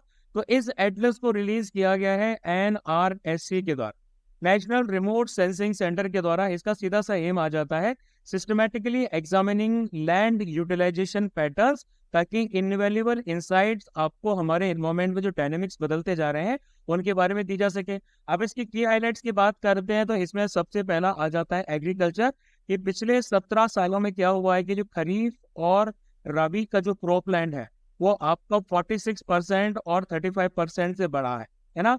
और जो हमारा फैलो लैंड है वो तकरीबन 45% से कम हुआ है। इसके साथ साथ डबल, ट्रिपल और एनुअल क्रॉपिंग एरियाज जो है वो भी बढ़े हैं तकरीबन 82% से। Double triple crop land areas हमारे वो एरियाज होते हैं जहाँ पर क्रॉप को उगाया जाता है, उनकी कटाई की जाती है साल में 2 बार 3 बार, है ना, या फिर साल में 1 बार एक ही क्रॉप, है ना, सॉरी एक क्रॉप ईयर के दौरान। एनुअल क्रॉप आपकी पेरेनियल होती है और वो साल में एक बार ही उगाई जाती है, जैसे कि शुगर केन वगैरह हो गई। अब 2005 से क्या हो रहा है भाई, हमारा शिफ्टिंग कल्टीवेशन जो है वो आपका 2016-2017 तक काफी ज्यादा बढ़ा था। ठीक है, उसके बाद उसमें एक डिक्लाइन देखा गया। अब यहीं पर अगर हम वाटर रिसोर्सेज की बात कर रहे हैं तो इनमें ये बोला गया है कि मिनिमम वाटर बॉडी सरफेस जो है उसमें 146% का इंक्रीज 2005 से देखा गया। फिर उसके बाद एक और कंसेप्ट आ जाता है बिल्ट अप लैंड का। इसमें बोला गया है कि भाई 2005 से तकरीबन 30% इसमें इंक्रीज देखा गया है। इसी के अंदर बिल्ट अप एरिया जो आ जाता है, मतलब एक ऐसा एरिया जिसमें बिल्डिंग्स हैं, सर्फेसिस बनाए गए हैं कंक्रीट के, कमर्शियल और इंडस्ट्रियल साइट्स हैं, अर्बन ग्रीन एरियाज हैं। और फिर हमारे वेस्टलैंड्स आ जाते हैं। वेस्टलैंड्स के बारे में जो बोला गया है, जो डिग्रेडेड और अनप्रोडक्टिव लैंड्स है, ये सिग्निफिकेंटली कंट्रीब्यूट कर रहे हैं बिल्ट अप एरिया के एक्सपेंशन में तकरीबन 12% से। ठीक है, अब उसके बाद नेक्स्ट आ जाते हैं, Hurun research institute release the global unicorn index 2024। तो ग्लोबल यूनिकॉर्न इंडेक्स 2024 जो है ये रैंकिंग है वर्ल्ड के स्टार्टअप्स की। सन 2000 में इसको स्टार्ट किया गया था। अब 2023 की अगर हम बात करें तो इंडिया के जो 67 यूनिकॉर्न स्टार्टअप्स है ना, 2022 में ये 68 थे। इनको थर्ड नंबर पे रखा गया था। ठीक है, इंडिया को जो है थर्ड नंबर पे रखा गया था। यूएसए 703 यूनिकॉर्न्स के साथ में लीड कर रहा था। उसके बाद में चाइना आ जाता है, 340 यूनिकॉर्न्स आ जाते हैं। इंडिया के जो यूनिकॉर्न्स है वो एरोस्पेस और स्पेस सेक्टर में थोड़े कम पड़ जाते हैं। यूनिकॉर्न्स का मतलब होता है सींग वाले घोड़े नहीं, सींग वाले घोड़े नहीं, privately hand venture capital back startups जिनका वैल्यूएशन $1 बिलियन के पास पहुंच जाता है। जैसे कि स्वीटी स्पोर्ट्स प्लेटफॉर्म में, स्पोर्ट्स प्लेटफॉर्म तो नहीं, जुआ वाला प्लेटफॉर्म आ जाता है भाई आपका, ड्रीम 11 बैटिंग वगैरह की जाती है उस पर। ये टर्म आपका पहली बार कॉइन किया गया था वेंचर कैपिटलिस्ट एडीन ली ने 2013। ठीक है, उसके बाद नेक्स्ट आ जाते हैं geospatial modelling and mapping of soil erosion in India. ये स्टडी पब्लिश की गई है आईआईटी दिल्ली के द्वारा। इस स्टडी के द्वारा एक कॉम्प्रिहेंसिव नेशनल स्केल असेसमेंट दिया गया है सॉइल इरोजन का और सेडिमेंट यील्ड मैपिंग का इंडिया के ऊपर, और इसके जरिए प्लानिंग और इम्प्लीमेंटेशन किया जाएगा सॉइल कंजर्वेशन स्ट्रेटेजीज का। अब अगर हम सॉइल इरोजन की बात करें तो ये एसिलरेटेड रिमूवल होता है टॉप सॉइल का, लैंड सरफेस से सबसे ऊपर की जो मिट्टी है उसको हटाया जाता है थ्रू वाटर, विंड या फिर टिलेज, है ना। ये नेचुरली सारी क्लाइमेटिक कंडीशन में होता है। सिग्निफिकेंटली आपका अनसस्टेनेबल ह्यूमन एक्टिविटीज की वजह से होता है, intensive agriculture, deforestation, improper land use changes वगैरह वगैरह। अब अगर हम इस स्टडी की फाइंडिंग्स की बात करते हैं तो सबसे पहले हम बात करेंगे लॉसेस की, यानी कि yearly potential soil loss India में 21 ton per hectare per year देखा जा रहा है ना। यानी कि 78 मिलियन हेक्टेयर जो भाई हमारा एग्रीकल्चर लैंड है इंडिया में, एवरेज प्रोडक्टिविटी लॉस उसमें हर साल का 8% देखा जा रहा है। वनरेबिलिटी हॉटस्पॉट्स भी भाई हमारे आ जाते हैं, यानी कि ये जो ब्रह्मपुत्र बेसिन है यहाँ पर मैक्सिमम पोटेंशियल सॉइल इरोजन देखा गया है। उसके बाद हमारा महानदी और फिर उसके बाद गंगा बेसिन आ जाता है। 5% जो हमारा जोग्राफिकल एरिया है जिसमें असम, मेघालय, हिमाचल प्रदेश के कुछ एरियाज आ जाते हैं, ये कैटास्ट्रोफिक इरोजन वाली कैटेगरी में डाले गए हैं। यानी कि रोड डैमेज हो जाती है, फेंसेस डैमेज हो जाती हैं, बिल्डिंग्स भी डैमेज हो जाती हैं, बड़ी बड़ी क्रीप गलीज वगैरह बन जाती हैं। ठीक है, इनके फैक्टर्स तो आप लोगों को पता ही है। उसके बाद बात करेंगे डॉक्ट्रिन ऑफ हार्मोनियस कंस्ट्रक्शन की। ठीक है, while refusing to condone the delay, supreme court ने कुछ प्रिंसिपल सामने रखे हैं ताकि हार्मोनियस कंस्ट्रक्शन आपका हो सके two sections 3 and 5 of limitation act 1963 के रिगार्ड में। ठीक है, इसमें आपका आ जाता है नोशन ऑफ कॉन्डोनेशन। इसका क्या मतलब होता है? ठीक है, notion of condonation of delay, इसके अंदर आपका डिस्क्रिशनरी पावर आ जाती है कोर्ट की to extend prescribed time limit for filing an appeal या फिर एप्लीकेशन। ठीक है, अब डॉक्ट्रिन ऑफ हार्मोनियस कंस्ट्रक्शन की अगर हम बात करें तो इसका सीधा सा मतलब क्या होता है? इसका मतलब होता है अगर कोई भी कंफ्लिक्ट हो रहा है दो कानूनों के बीच में, तो उनका जो इंटरप्रिटेशन है ना वो कुछ इस तरीके से किया जाता है कि दोनों की स्पिरिट और एसेंस को बरकरार रखा जा सके, है ना, जो कानूनों को हार्मोनाइज करके किया जाता है। ठीक है, इसका ओरिजिन आप फर्स्ट अमेंडमेंट में ट्रेक कर सकते हैं, जो कि शंकरी प्रसाद वाले केस में देखा गया था। शंकरी प्रसाद वर्सेस यूनियन ऑफ इंडिया वाले केस में देखा गया। फिर बात करेंगे सी डोम की, तो इजराइल ने सी डोम को डिप्लॉय किया है अपने डिफेंस सिस्टम्स के तौर पे फॉर द फर्स्ट टाइम। ठीक है, ये नेवल वर्जन आ जाता है आयरन डोम का। बड़े कूल से लग रहा है यार ये शिप्स। ठीक है, आयरन डोम एयर डिफेंस सिस्टम का नेवल वर्जन आ जाता है। इसको एक शील्ड के तौर पे इस्तेमाल किया जाएगा against advance ballistic aerial and surface to surface threats. Iron dome आप सबको पता है भाई, आयरन डोम हमारा एक ऐसा मिसाइल सिस्टम है, हमारा नहीं है, इसराइल का मिसाइल सिस्टम है, जो कि आपका क्या करता है कि क्या बोलते हैं, सिविलियन एरियाज में सिविलियंस को बचाया जाता है वाइड रेंज ऑफ इनडायरेक्ट और एरियल थ्रेट्स के अगेंस्ट। ठीक है, यहाँ पर क्या किया जाता है, आपका मल्टीपल जो टारगेट्स होते हैं ना, उनको इंगेज किया जाता है साइमल्टेनियसली, ठीक, शॉर्ट रिएक्शन टाइम के साथ में। अनलाइक आयरन डोम जिसका खुद का रडार होता है, सी डोम जो है इनका जो रडार है वो इंटीग्रेटेड रहता है शिप के रडार के साथ में, ताकि इनकमिंग टारगेट्स को ये आइडेंटिफाई कर सके। उसके बाद बात करेंगे कैरन एथनिक कमिटी की। तो गुरिल्ला फाइटर्स जो म्यांमार के कैरन एथनिक माइनॉरिटी के हैं, वो उन्होंने ये क्लेम किया है कि उन्होंने major trading town bordering Thailand के पास में जो भाई इनका एक क्या बोलते हैं बॉर्डरिंग टाउन है, उसको उन्होंने कब्जे में ले लिया है। अब ये जो कैरन लोग होते हैं ना, ये एथनिक होते हैं, कहा कि ये थाईलैंड और बर्मा के होते हैं भाई, ये रहे कैरनी। ठीक है, कैरन एंड कैरनी। ठीक है, ये थाईलैंड और बर्मा के क्या है, यानी कि म्यांमार के एथनिक हैं। ठीक है, इंडिजिनस लोग काउंट किया जाता है इनको यहाँ का। और ये बेसिकली आपके क्या बोलते हैं साउथ ईस्ट एशिया में पाई जाती है, primarily Karen state of Myanmar. ठीक है, इनका जो ओरिजिन है वो गोबी डेजर्ट, मंगोलिया या फिर तिब्बत में लाई करता है। इस मैप में आप बर्मा के कुछ और ग्रुप्स को देख सकते हैं, कचिन, शान, वाह वगैरह वगैरह, इन सबको देख सकते हैं, रोहिंग्या, ये तो सबसे ज्यादा फेमस है। उसके बाद में बात करते हैं federation of Indian chambers of commerce and industry, FICCI। FICCI ने अपना 97th फेडरल फाउंडेशन डे उसको सेलिब्रेट किया है। फिक्की के जेनेसिस की बात करें तो एक non government not for profit organisation आ जाती है। 1927 में इसको एस्टेब्लिश किया गया था।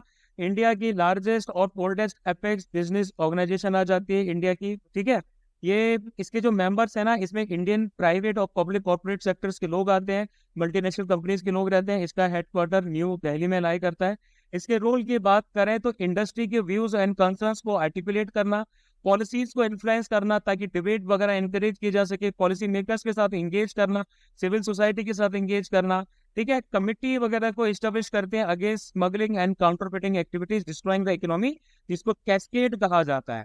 ठीक है, कैस्केड फोरम की स्थापना इन्हीं लोगों ने की थी 2011। अब नेक्स्ट करंट अफेयर आती है, physicist Peter Higgs who theorised existence of Higgs boson passes away.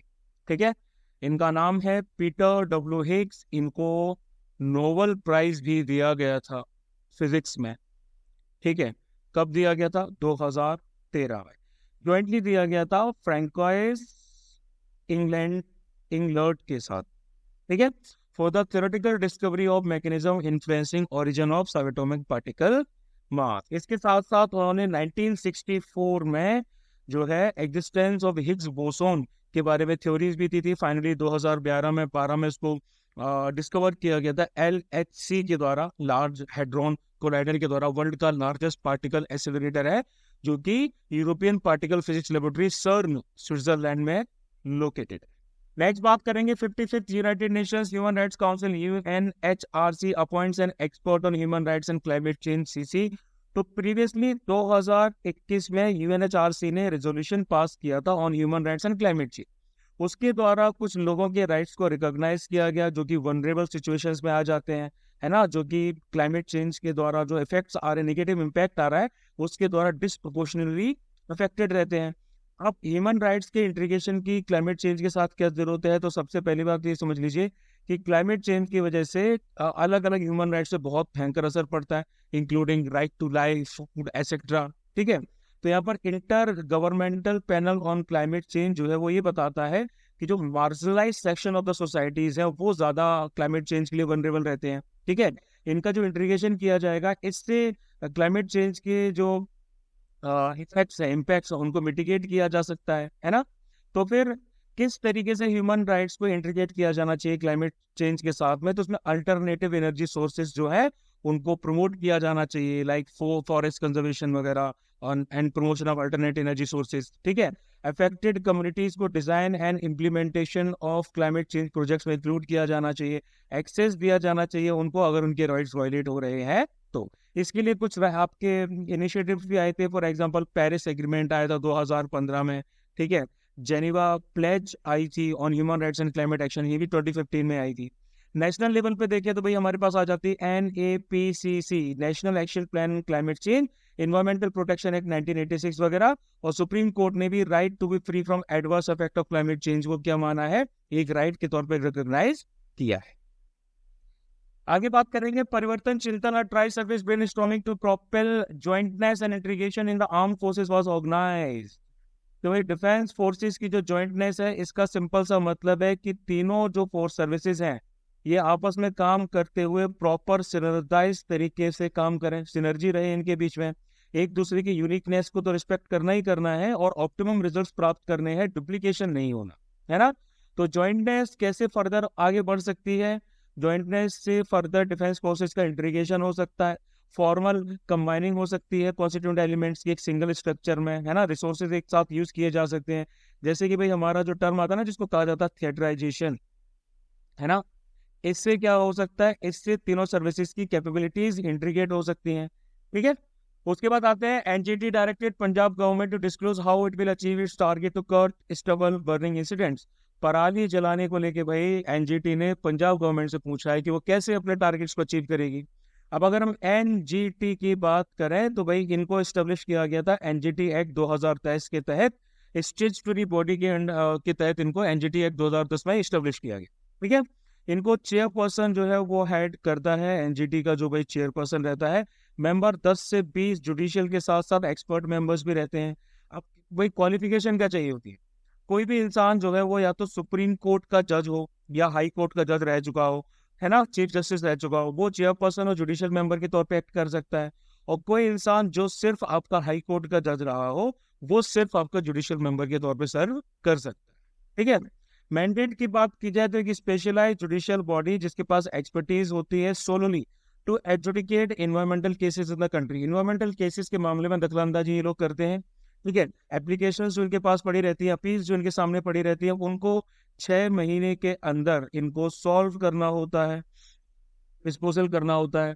Guiding principles की बात करें तो गाइडिंग प्रिंसिपल्स में इनके आ जाता है नेचुरल जस्टिस, ठीक है, और कोड ऑफ सिविल प्रोसीजर 1908 जो मेरे ख्याल से बदल चुका है। ठीक है, जब भी कोई ऑर्डर डिसीजन या अवार्ड पास किया जाता है तो इनको कुछ प्रिंसिपल्स को भी अप्लाई करना पड़ता है, like sustainable development, precautionary principle, polluter based principle वगैरह वगैरह।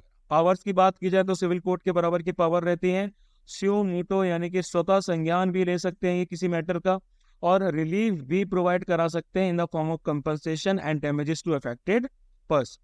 ठीक है, इसके ऑर्डर्स जो रहते हैं बाइंडिंग तो होते हैं, बाध्यकारी तो होते हैं, लेकिन फाइनल नहीं होते, यानी कि इसके जो जजमेंट्स हैं इनको रिव्यू किया जा सकता है। अपील्स वगैरह जो है वो सुप्रीम कोर्ट में दाखिल की जा सकती हैं 90 डेज के भीतर। ठीक है, एनजीटी जो है 5 जोन्स में डिवाइडेड है भाई। ठीक है, नॉर्थ जो है इसका यानी दिल्ली के आसपास वाला, ये इसकी प्रिंसिपल बेंच आ जाती है, इसका हेडक्वार्टर दिल्ली में है। फिर सेंट्रल, ईस्ट, साउथ और वेस्ट बेंचेस आ जाती है। ठीक है, ये एनजीटी की कुछ एडजुडिकेशन है जो टाइम टू टाइम लागू किए गए। नेक्स्ट बात करेंगे global trade outlook and strategic reports release by the world trade organisation. तो भाई रिपोर्ट जो आपकी रिलीज की गई है वर्ल्ड ट्रेड ऑर्गेनाइजेशन के द्वारा, इसमें preliminary science of fragmentation in trade flows की बात की जा रही है। अब ये भाई आपका फ्रेगमेंटेशन होता क्या है भाई, है ना, ये जो फ्रेगमेंटेशन इन गुड्स है इसका मतलब क्या है। सीधी सी बात है, 2023 में जो हमारे इंटरमीडिएट गुड्स थे उनका ट्रेड तकरीबन 6% कम हो गया। ठीक है, और जबकि जो नॉन इंटरमीडिएट गुड्स थे उनका ट्रेड आपका फ्लैट रहा, यानी कि उसमें कुछ चेंजेस देखने को नहीं मिले। अगर हम एशियन ट्रेडिंग पार्टनर्स का चाइना में शेयर देखें तो टोटल पार्ट्स और एसेसरीज जो है आपका 62.8% 2019 में था, जो कि अब घट के 60.2% हो चुका है। ठीक है, तो ये जो ओवरऑल रेजिलियंस है ग्लोबल ट्रेड में, ये टेस्ट किया जा रहा है डिसरप्शंस के द्वारा। कौन से डिसरप्शन, जो वर्ल्ड के 2 मेन शिपिंग रूट्स पर आ रहे हैं। पहला तो भाई हमारा पैनामा कैनाल आ जा रहा है ना, ये 6% ग्लोबल ट्रेड को हैंडल करती है, करंटली पार्शियल कैपेसिटी में चल रही है फ्रेश वाटर शॉर्टेजेस की वजह से। दूसरा हमारी आ जाती है स्वेज कैनाल, ये तकरीबन 12% हमारा ग्लोबल ट्रेड हैंडल करती है। शॉर्टेस्ट मैरीटाइम रूट है एशिया और यूरोप के बीच में। यहाँ का ट्रेड जनरली हैम्पर्ड है due to attacks on vessels. ठीक है, डाइवर्शन हो रहा है ट्रैफिक का around the Cape of Good Hope, यानी कि ऐसे अफ्रीका के पास से इनको जाना पड़ रहा है, इस रूट को चूज करना पड़ रहा है, जिससे 10 दिन आपके एशिया से यूरोप की जर्नी में ऐड हो रही है। अब फ्रेगमेंटेशन इन गुड्स का तो ये मतलब था, लेकिन भाई फ्रेगमेंटेशन इन सर्विसेज का क्या मतलब? इसका सीधा सा मतलब है कि भाई डेटा फ्लो डिसरप्शंस हो रहे हैं, है ना, possible impact data flow disruptions की वजह से हो रहे हैं। और एक टर्म भाई यहाँ पर आया जा रहा है जिसको कहा जा रहा है फ्रेंड शोरिंग, है ना। कुछ एविडेंसेस सामने आए हैं जिससे फ्रेंड शोरिंग का जो आपका सिनेरियो है वो दिख रहा है। फ्रेंड शोरिंग का क्या मतलब होता है? ये एक ट्रेड प्रैक्टिस होती है जहाँ पर कंट्री की सप्लाई चेन नेटवर्क सिर्फ पॉलिटिकल और इकोनॉमिक एलाइज पे फिक्स रहती है ना। तो आईसीटी सर्विसेज में इसको देखा जा रहा है, यानी कि यूएस खासकर कहाँ से इंपोर्ट कर रहा है? एशिया, और एशिया में भी इंडिया से कर रहा है। वो आपका 45% से डिक्लाइन कर गया है 32% तक। ठीक है, जबकि नॉर्थ अमेरिका जो वाला है वो उनका बढ़ चुका है। ठीक है, नेक्स्ट बात करेंगे इंटरनेशनल नारकोटिक्स कंट्रोल बोर्ड आईएनसीबी। तो इंडिया की जगजीत पवाडिया जो है उनको रीइलेक्ट किया गया है आईएनसीबी में। टर्म उनका रहेगा 2025 से लेके 2030 तक।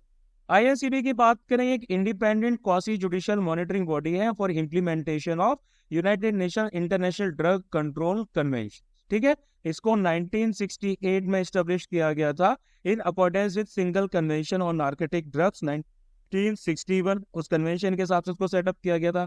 13 मेंबर्स आ जाते हैं United Nations economic and social council, 5 साल के लिए इनको चूज कर दिया जैसे कि इंडिया को किया गया, है ना। इसके फंक्शंस क्या आ जाते हैं? Single convention on narcotic drugs 1961, convention on psychotropic substances 1971 और United Nations convention against illicit trade in narcotic drugs and psychotropic substances 1988। इन सब को फॉलो करवाना इनका काम रहता है। फिर बात करेंगे क्यूरेटिव पिटीशन की। सुप्रीम कोर्ट ने क्या किया है? सुप्रीम कोर्ट ने आर्बिट्रल अवार्ड जो दिल्ली मेट्रो रेल कॉर्पोरेशन के अगेंस्ट में है उसको क्वेश कर दिया है, उसको दबा दिया है, हटा दिया है। क्यों? देखो भाई, यहाँ पर टर्म आता है क्यूरेटिव पिटीशन का, यानी कि लास्ट कॉन्स्टिट्यूशनल रेमेडी जो रहती है अवेलेबल रहती है किसी भी इंसान को, है ना, उस रिव्यू पिटीशन, जिसकी review petition high supreme court ने क्या कर दी है?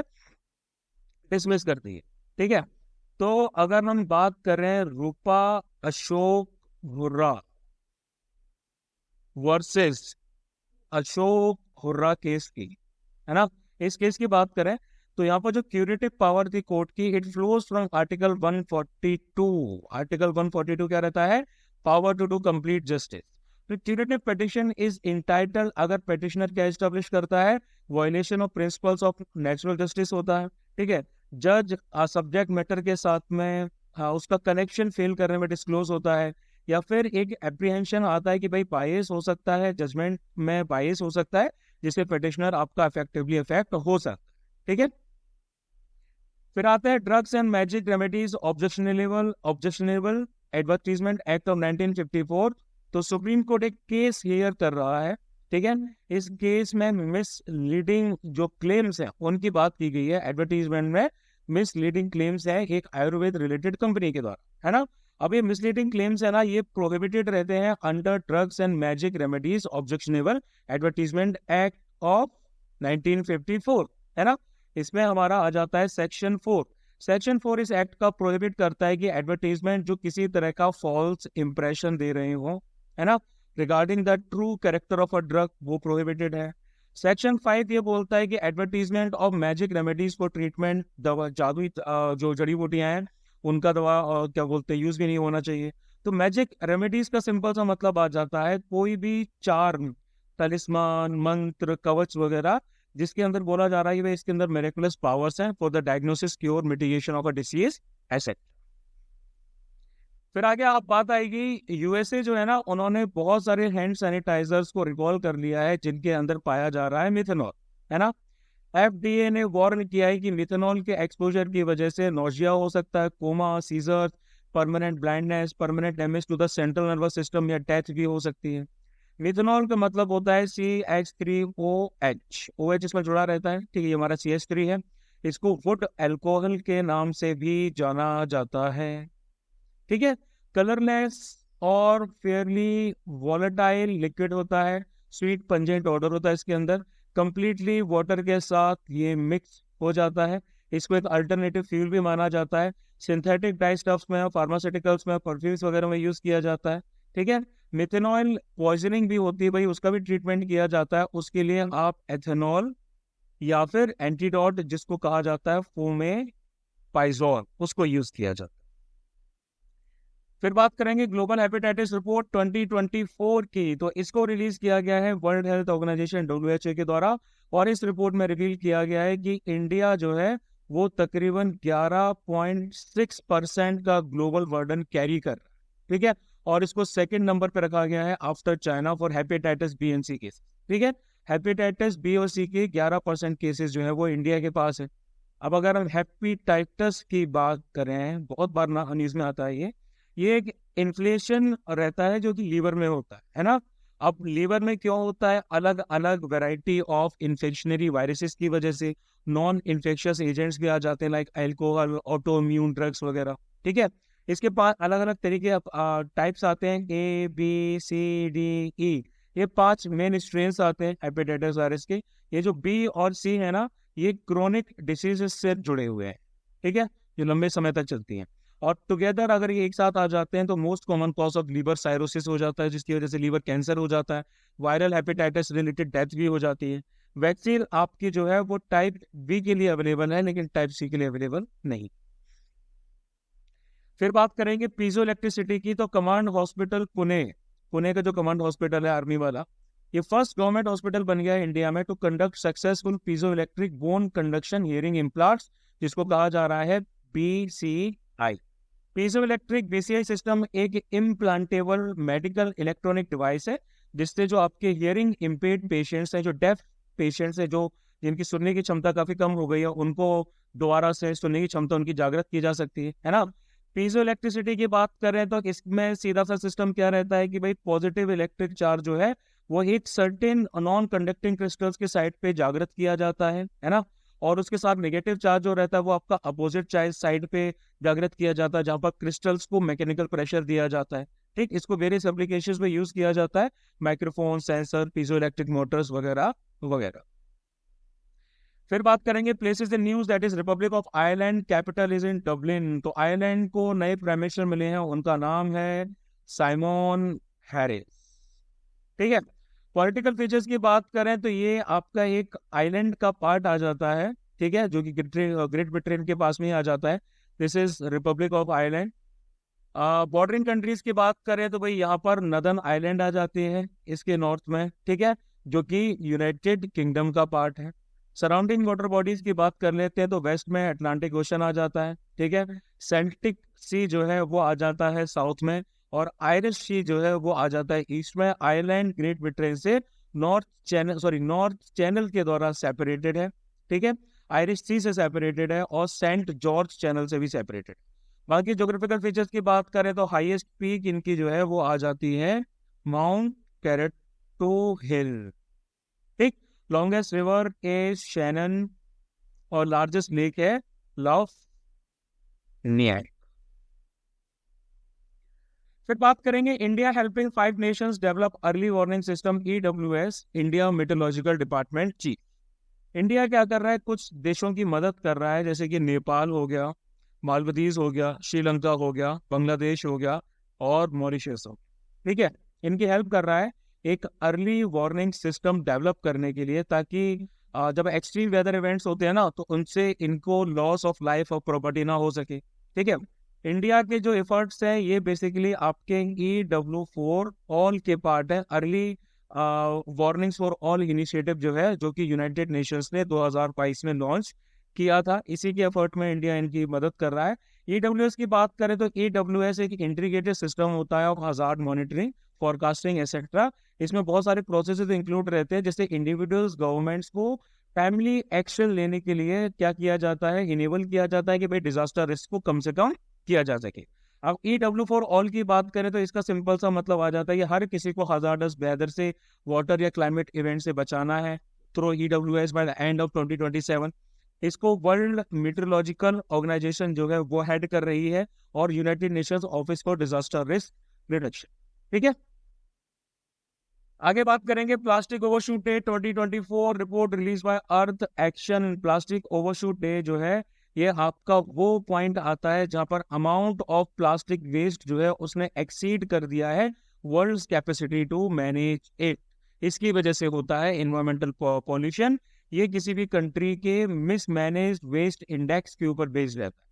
2024 में ग्लोबल प्लास्टिक ओवरशूट डे जो है वो आपका सितंबर 5 को क्रॉस कर जाएगा। हर कंट्री का खुद का ओन प्लास्टिक ओवरशूट डे भी होता है। इंडिया का जो है वो 23 अप्रैल को निकल चुका है। ठीक है, तो की फाइंडिंग्स की बात करें, अगर हम ग्लोबली बात करेंगे तो 2024 में 220 मिलियन टन जो प्लास्टिक वेस्ट है वो क्रिएट होगा। प्लास्टिक वेस्ट 2021 से कंपैरिजन में देखा जाए तो 7.11% बढ़ चुका है।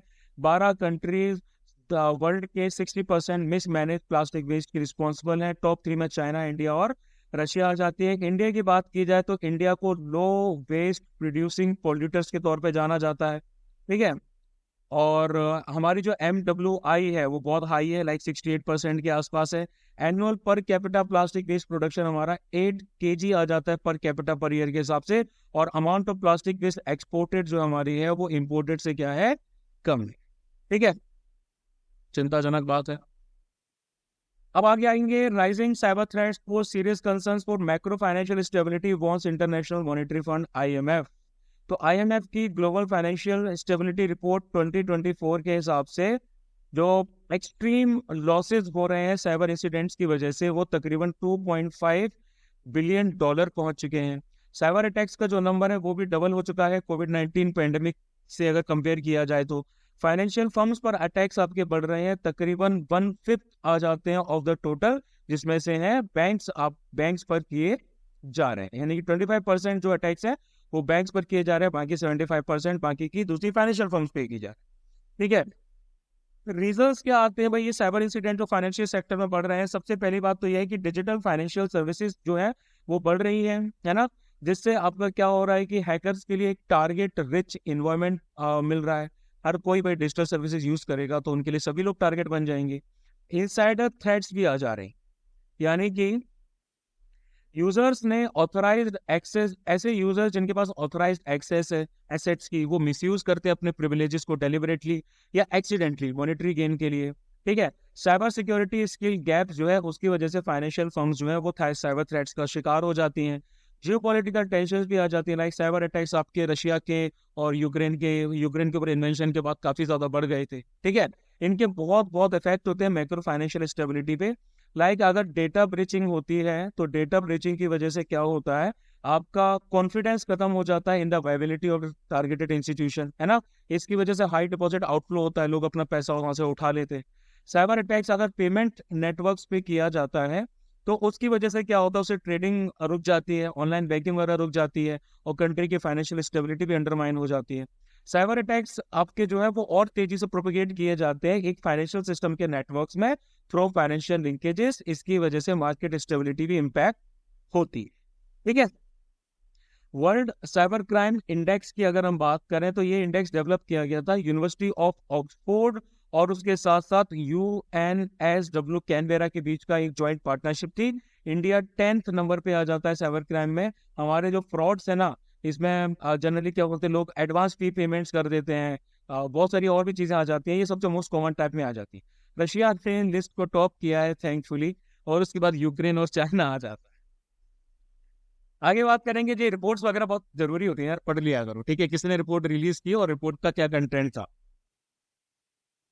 मेजर क्वेश्चन यहीं से बन जाते हैं। 2024 की corporate climate responsibility monitor report है, इसको रिलीज किया गया new climate institute in collaboration with carbon market watch के द्वारा। ये रिपोर्ट क्या करते हैं, ये रिपोर्ट एसेस करती है। क्या एसेस करती है भाई, आपका transparency and integrity of climate strategies of 51 major global companies. 51 major global companies की ट्रांसपेरेंसी और इंटीग्रिटी जो क्लाइमेट स्ट्रेटेजीज के मामले में है उनको एसेस करती है। अब ये CCRM क्या है ना, ये फोकस करता है 4 main areas of corporate climate action पे। इसमें क्या आता है भाई, आपके एमिशंस कितने निकल रहे हैं, उनकी ट्रैकिंग और उनका डिस्क्लोजर आ जाता है। ठीक है, एमिशन के रिडक्शन का टारगेट सेटअप करना, ये भी इनका मेजर काम आ जाता है। ठीक है, खुद के एमिशंस को कम करना, ये भी इनका काम आ जाता है। और उसके साथ साथ अनअबेटेड और रेसिडुअल एमिशंस की रिस्पॉन्सिबिलिटी लेना भी इनका काम आ जाता है। इसमें बहुत सारी की इंसाइट्स वगैरह आपकी जो है वो भी आ जाती है, रिकमेंडेशंस भी आ जाती हैं, और फिर कुछ इनिशिएटिव्स भी आ जाते हैं। फिर बात करेंगे credit rating agency ICRA downgrades Indian banking sector outlook to stable from positive. तो भाई ये जो क्रेडिट रेटिंग एजेंसी है ICRA, ये मूडीज इन्वेस्टर सर्विस कंपनी है भाई, है ना। तो इन लोगों ने क्या बोला है, इन लोगों ने बोला है कि भाई जो क्रेडिट ग्रोथ है इंडिया में, ये काफी मॉडरेट लेवल पे चल रही है ना। मतलब मॉडरेशन हो रहा है क्रेडिट ग्रोथ में, और प्रोफिटेबिलिटी हो रही है, किस वजह से हो रही है, due to decline in interest margin as the reason for downgrade. ये डाउनग्रेड करने का सीधा सा मतलब ये है कि भाई हमारा जो क्रेडिट ग्रोथ है वो मॉडरेशन है, यानी कि लोग कम उधार ले रहे हैं, बहुत ज्यादा उधार नहीं ले रहे हैं। और प्रॉफिटेबिलिटी हो रही है, क्यों हो रही है भाई, इंटरेस्ट मार्जिन जो है वो कम से कम है। तो क्रेडिट रेटिंग का सीधा सा मतलब होता है, ये एक असेसमेंट होता है of the ability of borrower to pay his her dues in full on time, है ना। आप अपना पैसा उधार जो आपने लिया है वो कितने तेजी से चुका पा रहे हैं। इसमें क्रेडिट रिस्क जो आपके जुड़े हुए रहते हैं किसी भी स्पेसिफिक क्रेडिट फैसिलिटी के साथ या स्पेसिफिक सिक्योरिटी के साथ, उसमें भी इंडिकेशंस लिए जाते हैं। क्रेडिट रेटिंग्स जो आपकी रहती है स्पेशलाइज्ड एजेंट्स और एजेंसीज के द्वारा प्रोवाइड की जाती हैं, इनको क्रेडिट रेटिंग एजेंसीज यानी कि CRAs कहा जाता है। ठीक है, CRAs क्या करती हैं, क्रेडिट रेटिंग्स को कंपनीज के असेसमेंट के बाद प्रोवाइड कराती हैं, गवर्नमेंट के असेसमेंट को करती हैं, जो गवर्नमेंट सिक्योरिटीज वगैरह इशू करती हैं।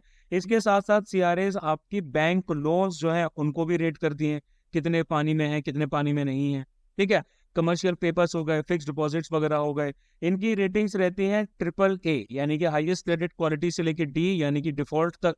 7 CRAs रजिस्टर्ड किए गए हैं सेबी के अंडर में। इसमें आपके आ जाते हैं, एक तो आ जाती है एक्वाइट, CRISIL, ICRA, केयर आ जाती है। ठीक है, इंडिया रेटिंग्स आ जाती है, इन्फोमेरिक्स जो है वो भी आ जाती है, और उसके बाद आ जाती है ब्रिक वर्क।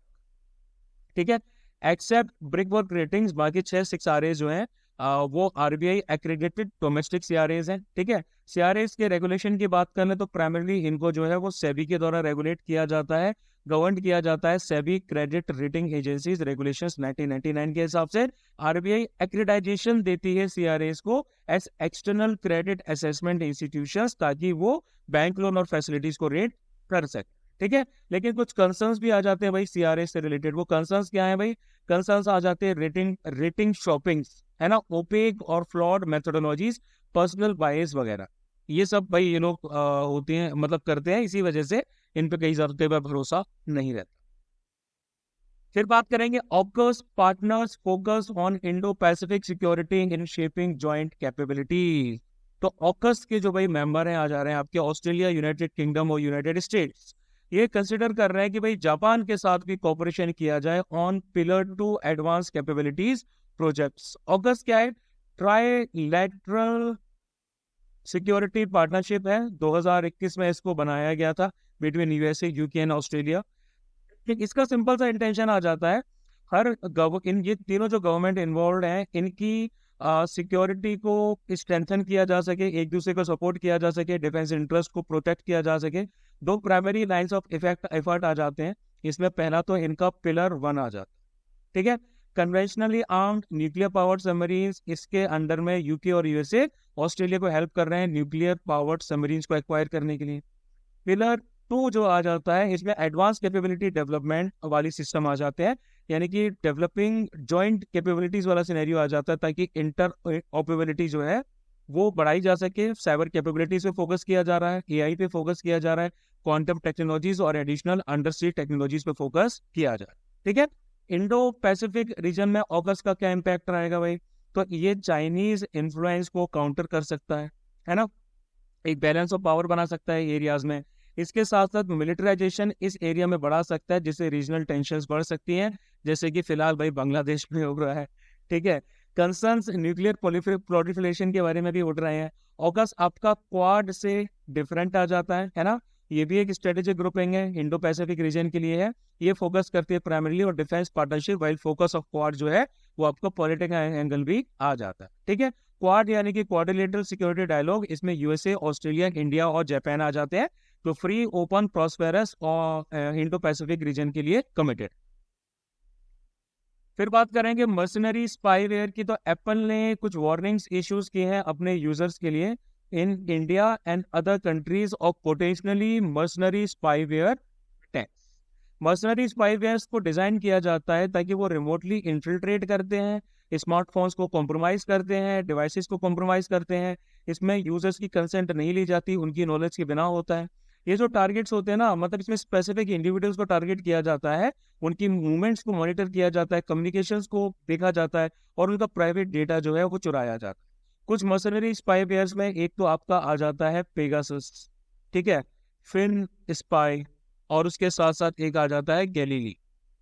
स्पाईवेयर आप सबको पता है एक मैलिशियस सॉफ्टवेयर या मेलवेयर होता है जो इंस्टॉल किया जाता है किसी भी कंप्यूटिंग डिवाइस में without the end users knowledge और मॉनिटर करता है, सेंसिटिव इंफॉर्मेशन को चुरा भी लेता है। फिर पर्सनल न्यूज की बात करेंगे। महात्मा ज्योतिबा गोविंदराव फुले 1827-1890। प्राइम मिनिस्टर ने ज्योतिबा फुले को उनकी बर्थ एनिवर्सरी पे श्रद्धांजलि दी। इनका जन्म हुआ था महाराष्ट्र में। He was a social reformer, writer, educationist and champion of social justice. सामाजिक न्याय के पुरोधा थे, मसीहा थे।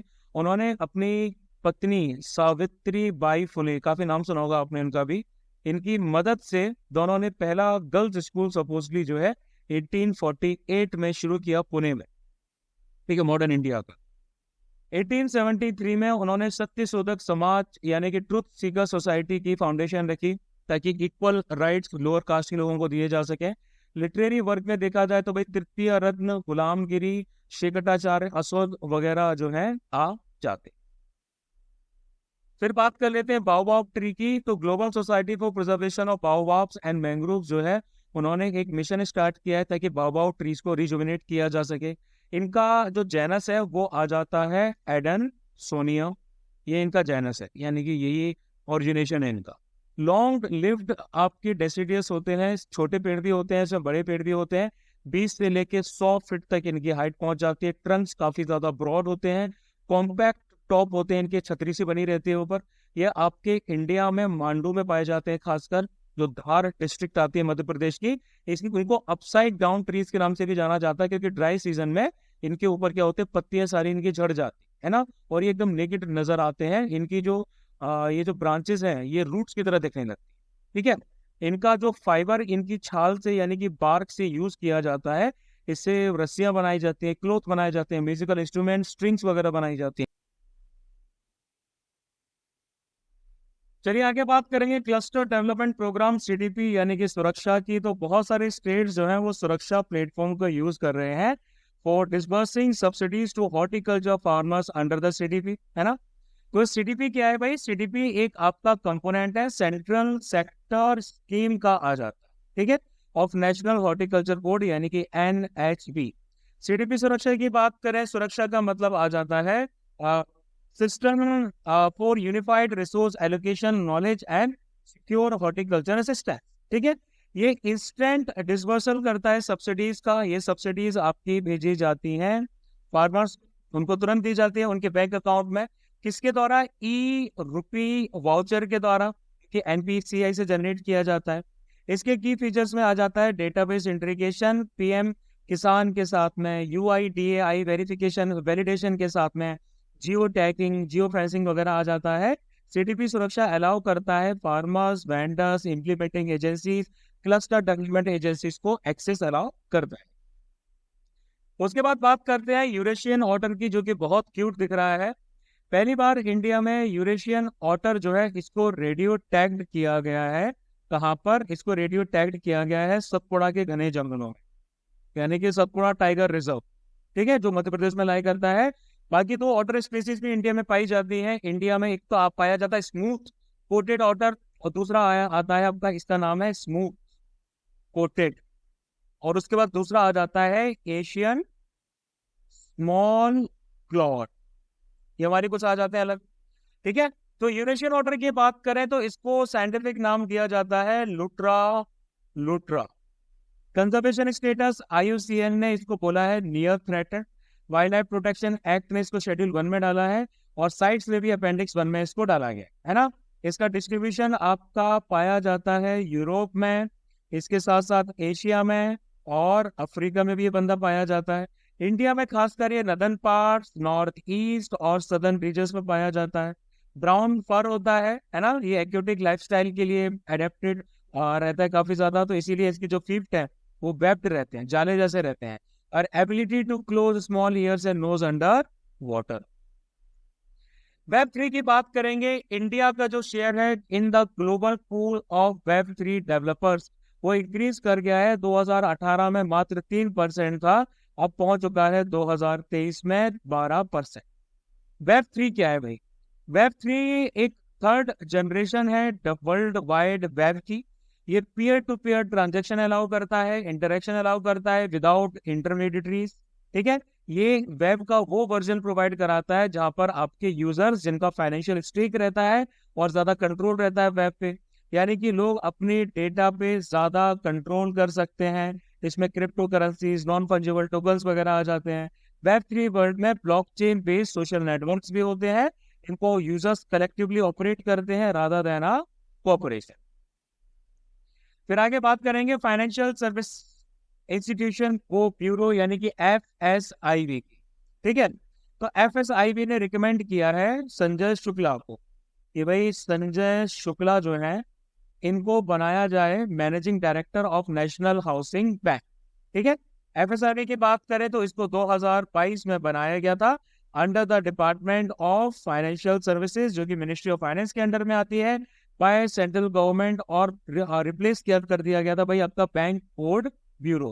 ठीक है, सेक्रेटेरिएट ब्यूरो का जो है वो उसमें सेक्रेटरी और बाकी 5 ऑफिसर्स भी आ जाते हैं। नेक्स्ट बात करते हैं सेनकाकू आइलैंड्स की। तो जॉइंट स्टेटमेंट इशू किया गया है जापान और USA के द्वारा, और रिसेंटली उसमें अपोज किया गया है कि यूनिलैटरली कोई भी चेंज अगर स्टेटस क्यू में किया जाता है सेनकाकू आइलैंड्स में चाइना के द्वारा तो वो बर्दाश्त नहीं किया जाएगा, नाकाबिले बर्दाश्त। ठीक है, जापान और चाइना जो है उनका काफी लंबा झगड़ा चल रहा है इन आइलैंड्स के ऊपर। तो कहाँ पर है वही आइलैंड, ये आ जाते हैं भाई हमारे आइलैंड्स। ठीक है, तो इनकी बात करें, इनको चाइनीज में डायो यूं भी कहा जाता है। वैसे तो चाइनीज में वो कुछ भी नहीं बोलना चाहिए, जो सामान तुम्हारा नहीं है उसको तुम कुछ भी मत बोलो, उसका नाम ही मत रखो। चाइना सबसे पहले यही करता है, वो नाम रखना स्टार्ट कर देता है। तो सेंकाकू आइलैंड जो है ना, ये ईस्ट चाइना सी में आ जाते हैं भाई, ईस्ट चाइना सी के अंदर लोकेटेड है, approximately 410 kilometre west of Okinawa island. Okinawa से 410 के वेस्ट में आ जाते हैं ये लार्जेस्ट आइलैंड यहाँ पर जो है वो आ जाता है आपका उत्सरी सूरी आइलैंड। नेक्स्ट बात करते हैं एशियन डेवलपमेंट बैंक की। तो ADB in its Asian development outlook, ठीक है, ADO, इस रिपोर्ट में उन्होंने फोरकास्ट किया है कि इंडिया की ग्रोथ है 7% रहेगी इस साल और 7.2% रहेगी अगले साल। ADO जो है भाई आपकी ये क्या बोलते हैं, एक एनुअल रिपोर्ट है, ठीक है, ADB की द्वारा जो जारी की जाती है। इसमें इकोनॉमिक और डेवलपमेंट इश्यूज को देखा जाता है अक्रॉस एशिया एंड पैसिफिक। ठीक है, 1966 में इसको एस्टेब्लिश किया गया था, हेडक्वार्टर आ जाता है मनीला में, 68 मेंबर्स आ जाते हैं इंक्लूडिंग इंडिया।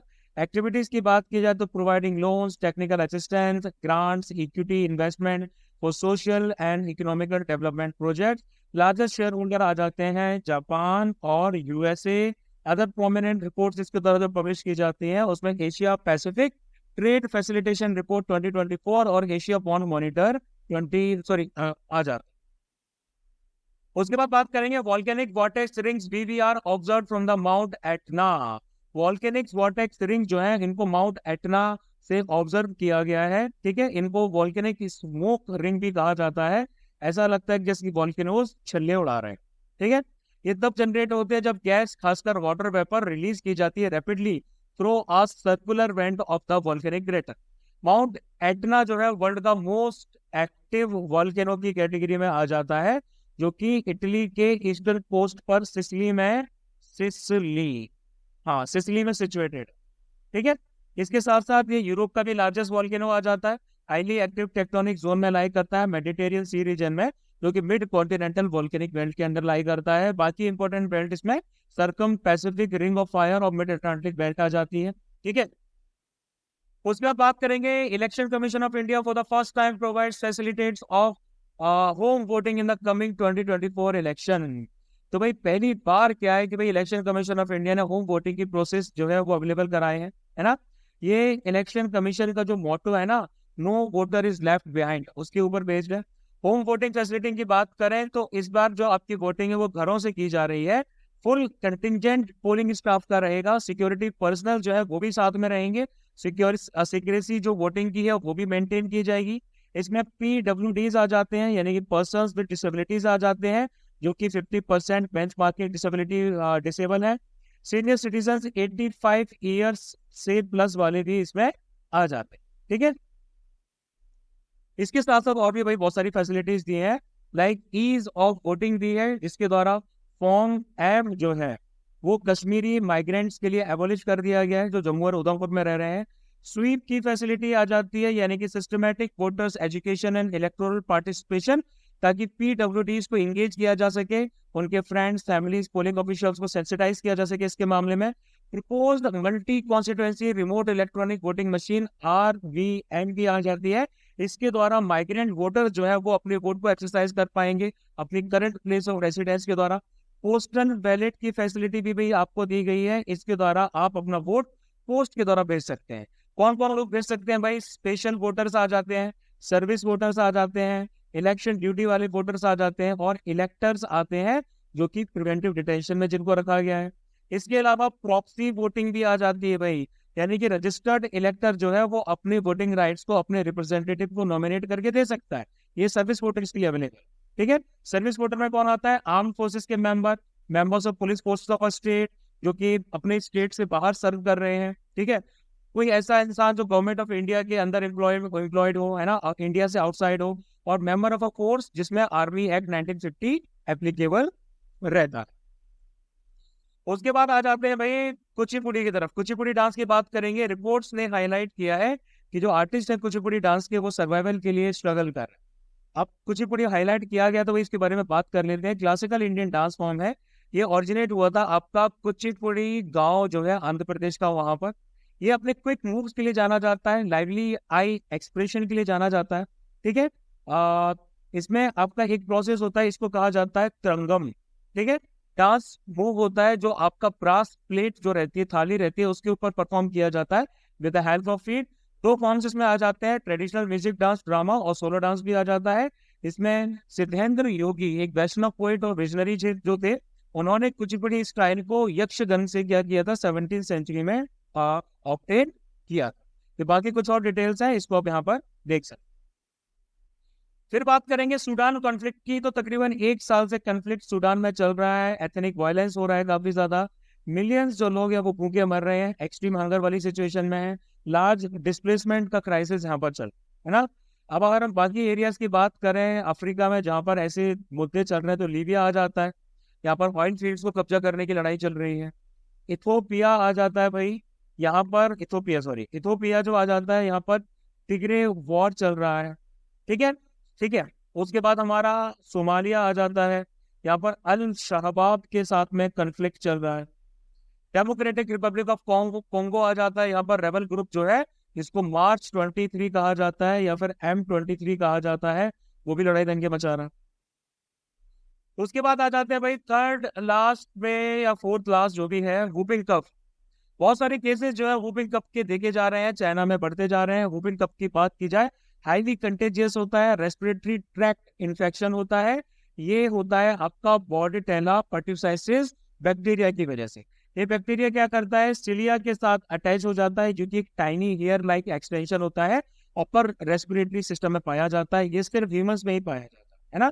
ये काफी easily person to person air के थ्रू फैल जाता है। ठीक है, इसके सिम्टम्स में देखा जाए तो नाक बहने लगती है, नेजल कंजेशन हो जाता है, आंखें काफी लाल हो जाती हैं, फीवर काफी ज्यादा आता है। इंडिया में मिशन इंद्रधनुष जो है वो इम्यूनाइजेशन प्रोटेक्शन देता है अगेंस्ट वुपिंग कफ। उसके बाद बात करते हैं डॉक्सिंग की। डॉक्सिंग के इंसिडेंट्स जो है वो आपके इंटरनेट पे बढ़ते जा रहे हैं। डॉक्सिंग जो आपका टर्म है ना, ये आपका डिराइव किया गया है ड्रॉपिंग डॉक्स से। डॉक्स मतलब कि डॉक्यूमेंट, ठीक है। इसका मतलब है कि यूजर की प्राइवेट इंफॉर्मेशन को कलेक्ट किया जाता है मल्टीपल प्लेटफॉर्म्स पे, खासकर सोशल मीडिया पे, एक अनऑथराइज इंडिविजुअल के द्वारा। फिर उसको उस इंफॉर्मेशन को पब्लिश कर दिया जाता है, उसको शेम करने के लिए या फिर उसको एम्बेरस करने के लिए। लेफ्ट विंग के जो बहुत सारे बंदे हैं, खासकर मोहम्मद जुबैर जो है ना, और इस तरह के जो इस्लामिक एजेंडा वाले लोग हैं, ये लोग खासकर इंडिया की बहुत सारे लोगों की डॉक्सिंग करते हैं। नुपुर शर्मा की डॉक्सिंग भाई मोहम्मद जुबैर ने की थी, और उसी की वजह से नुपुर शर्मा का जो सपोर्ट करने के लिए कन्हैया लाल की हत्या उदयपुर में इस्लामिक आतंकवादियों ने की थी। तो डॉक्सिंग बहुत सीरियस क्राइम है, ठीक है। इसमें क्या किया जाता है भाई, आपका सोशल इंजीनियरिंग के थ्रू हैकिंग की जाती है या फिर पब्लिक डेटाबेसेस के थ्रू इंफॉर्मेशन निकाली जाती है ना। इसमें हम सोशल मीडिया सेटिंग्स को एडजस्ट कर सकते हैं, स्ट्रॉन्ग पासवर्ड सेट कर सकते हैं, national cyber crime reporting portal वगैरह पे इसकी शिकायत भी कर सकते हैं। फिर आ जाता है places in news, that is Mali. Capital आ जाती है वामको। माली ने मीडिया को बैन कर दिया है कि भाई पॉलिटिकल पार्टीज की एक्टिविटीज के बारे में आप रिपोर्ट नहीं कर सकते और उससे जुड़े एसोसिएशंस के बारे में रिपोर्ट नहीं कर सकते।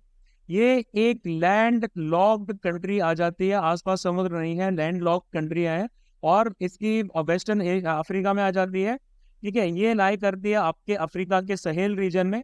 सहेल एक ट्रांजिशनल जोन है जो कि सहारा डेजर्ट आपका एरिड क्षेत्र है, जो कि नॉर्थ में आ जाता है, और वहां से लेके जो ह्यूमिड सवेन्नास है साउथ की तरफ, इनके बीच में आ जाता है। इसके आसपास अगर आप देखेंगे तो भाई यहाँ पर आ जाता है अल्जीरिया, जो कि इसके नॉर्थ में है, नाइगर, और उसके बाद में दूसरा आ जाता है आपका बर्किनो फासो, ये इसके ईस्ट में आ जाते हैं। कोट डिलावायर जो है वो आपका साउथ में आ जाता है, ग्वीना जो है वो साउथ में आ जाता है, सेनेगल और मॉरिशेना जो है, ये मॉरिशेनिया, ये इसके वेस्ट में आ जाता है। मेजर रिवर यहाँ से जो फ्लो करती है वो है नाइगर और सेनेगल। हाईएस्ट पॉइंट यहाँ का आ जाता है ओम्बोरोरी टोंडो।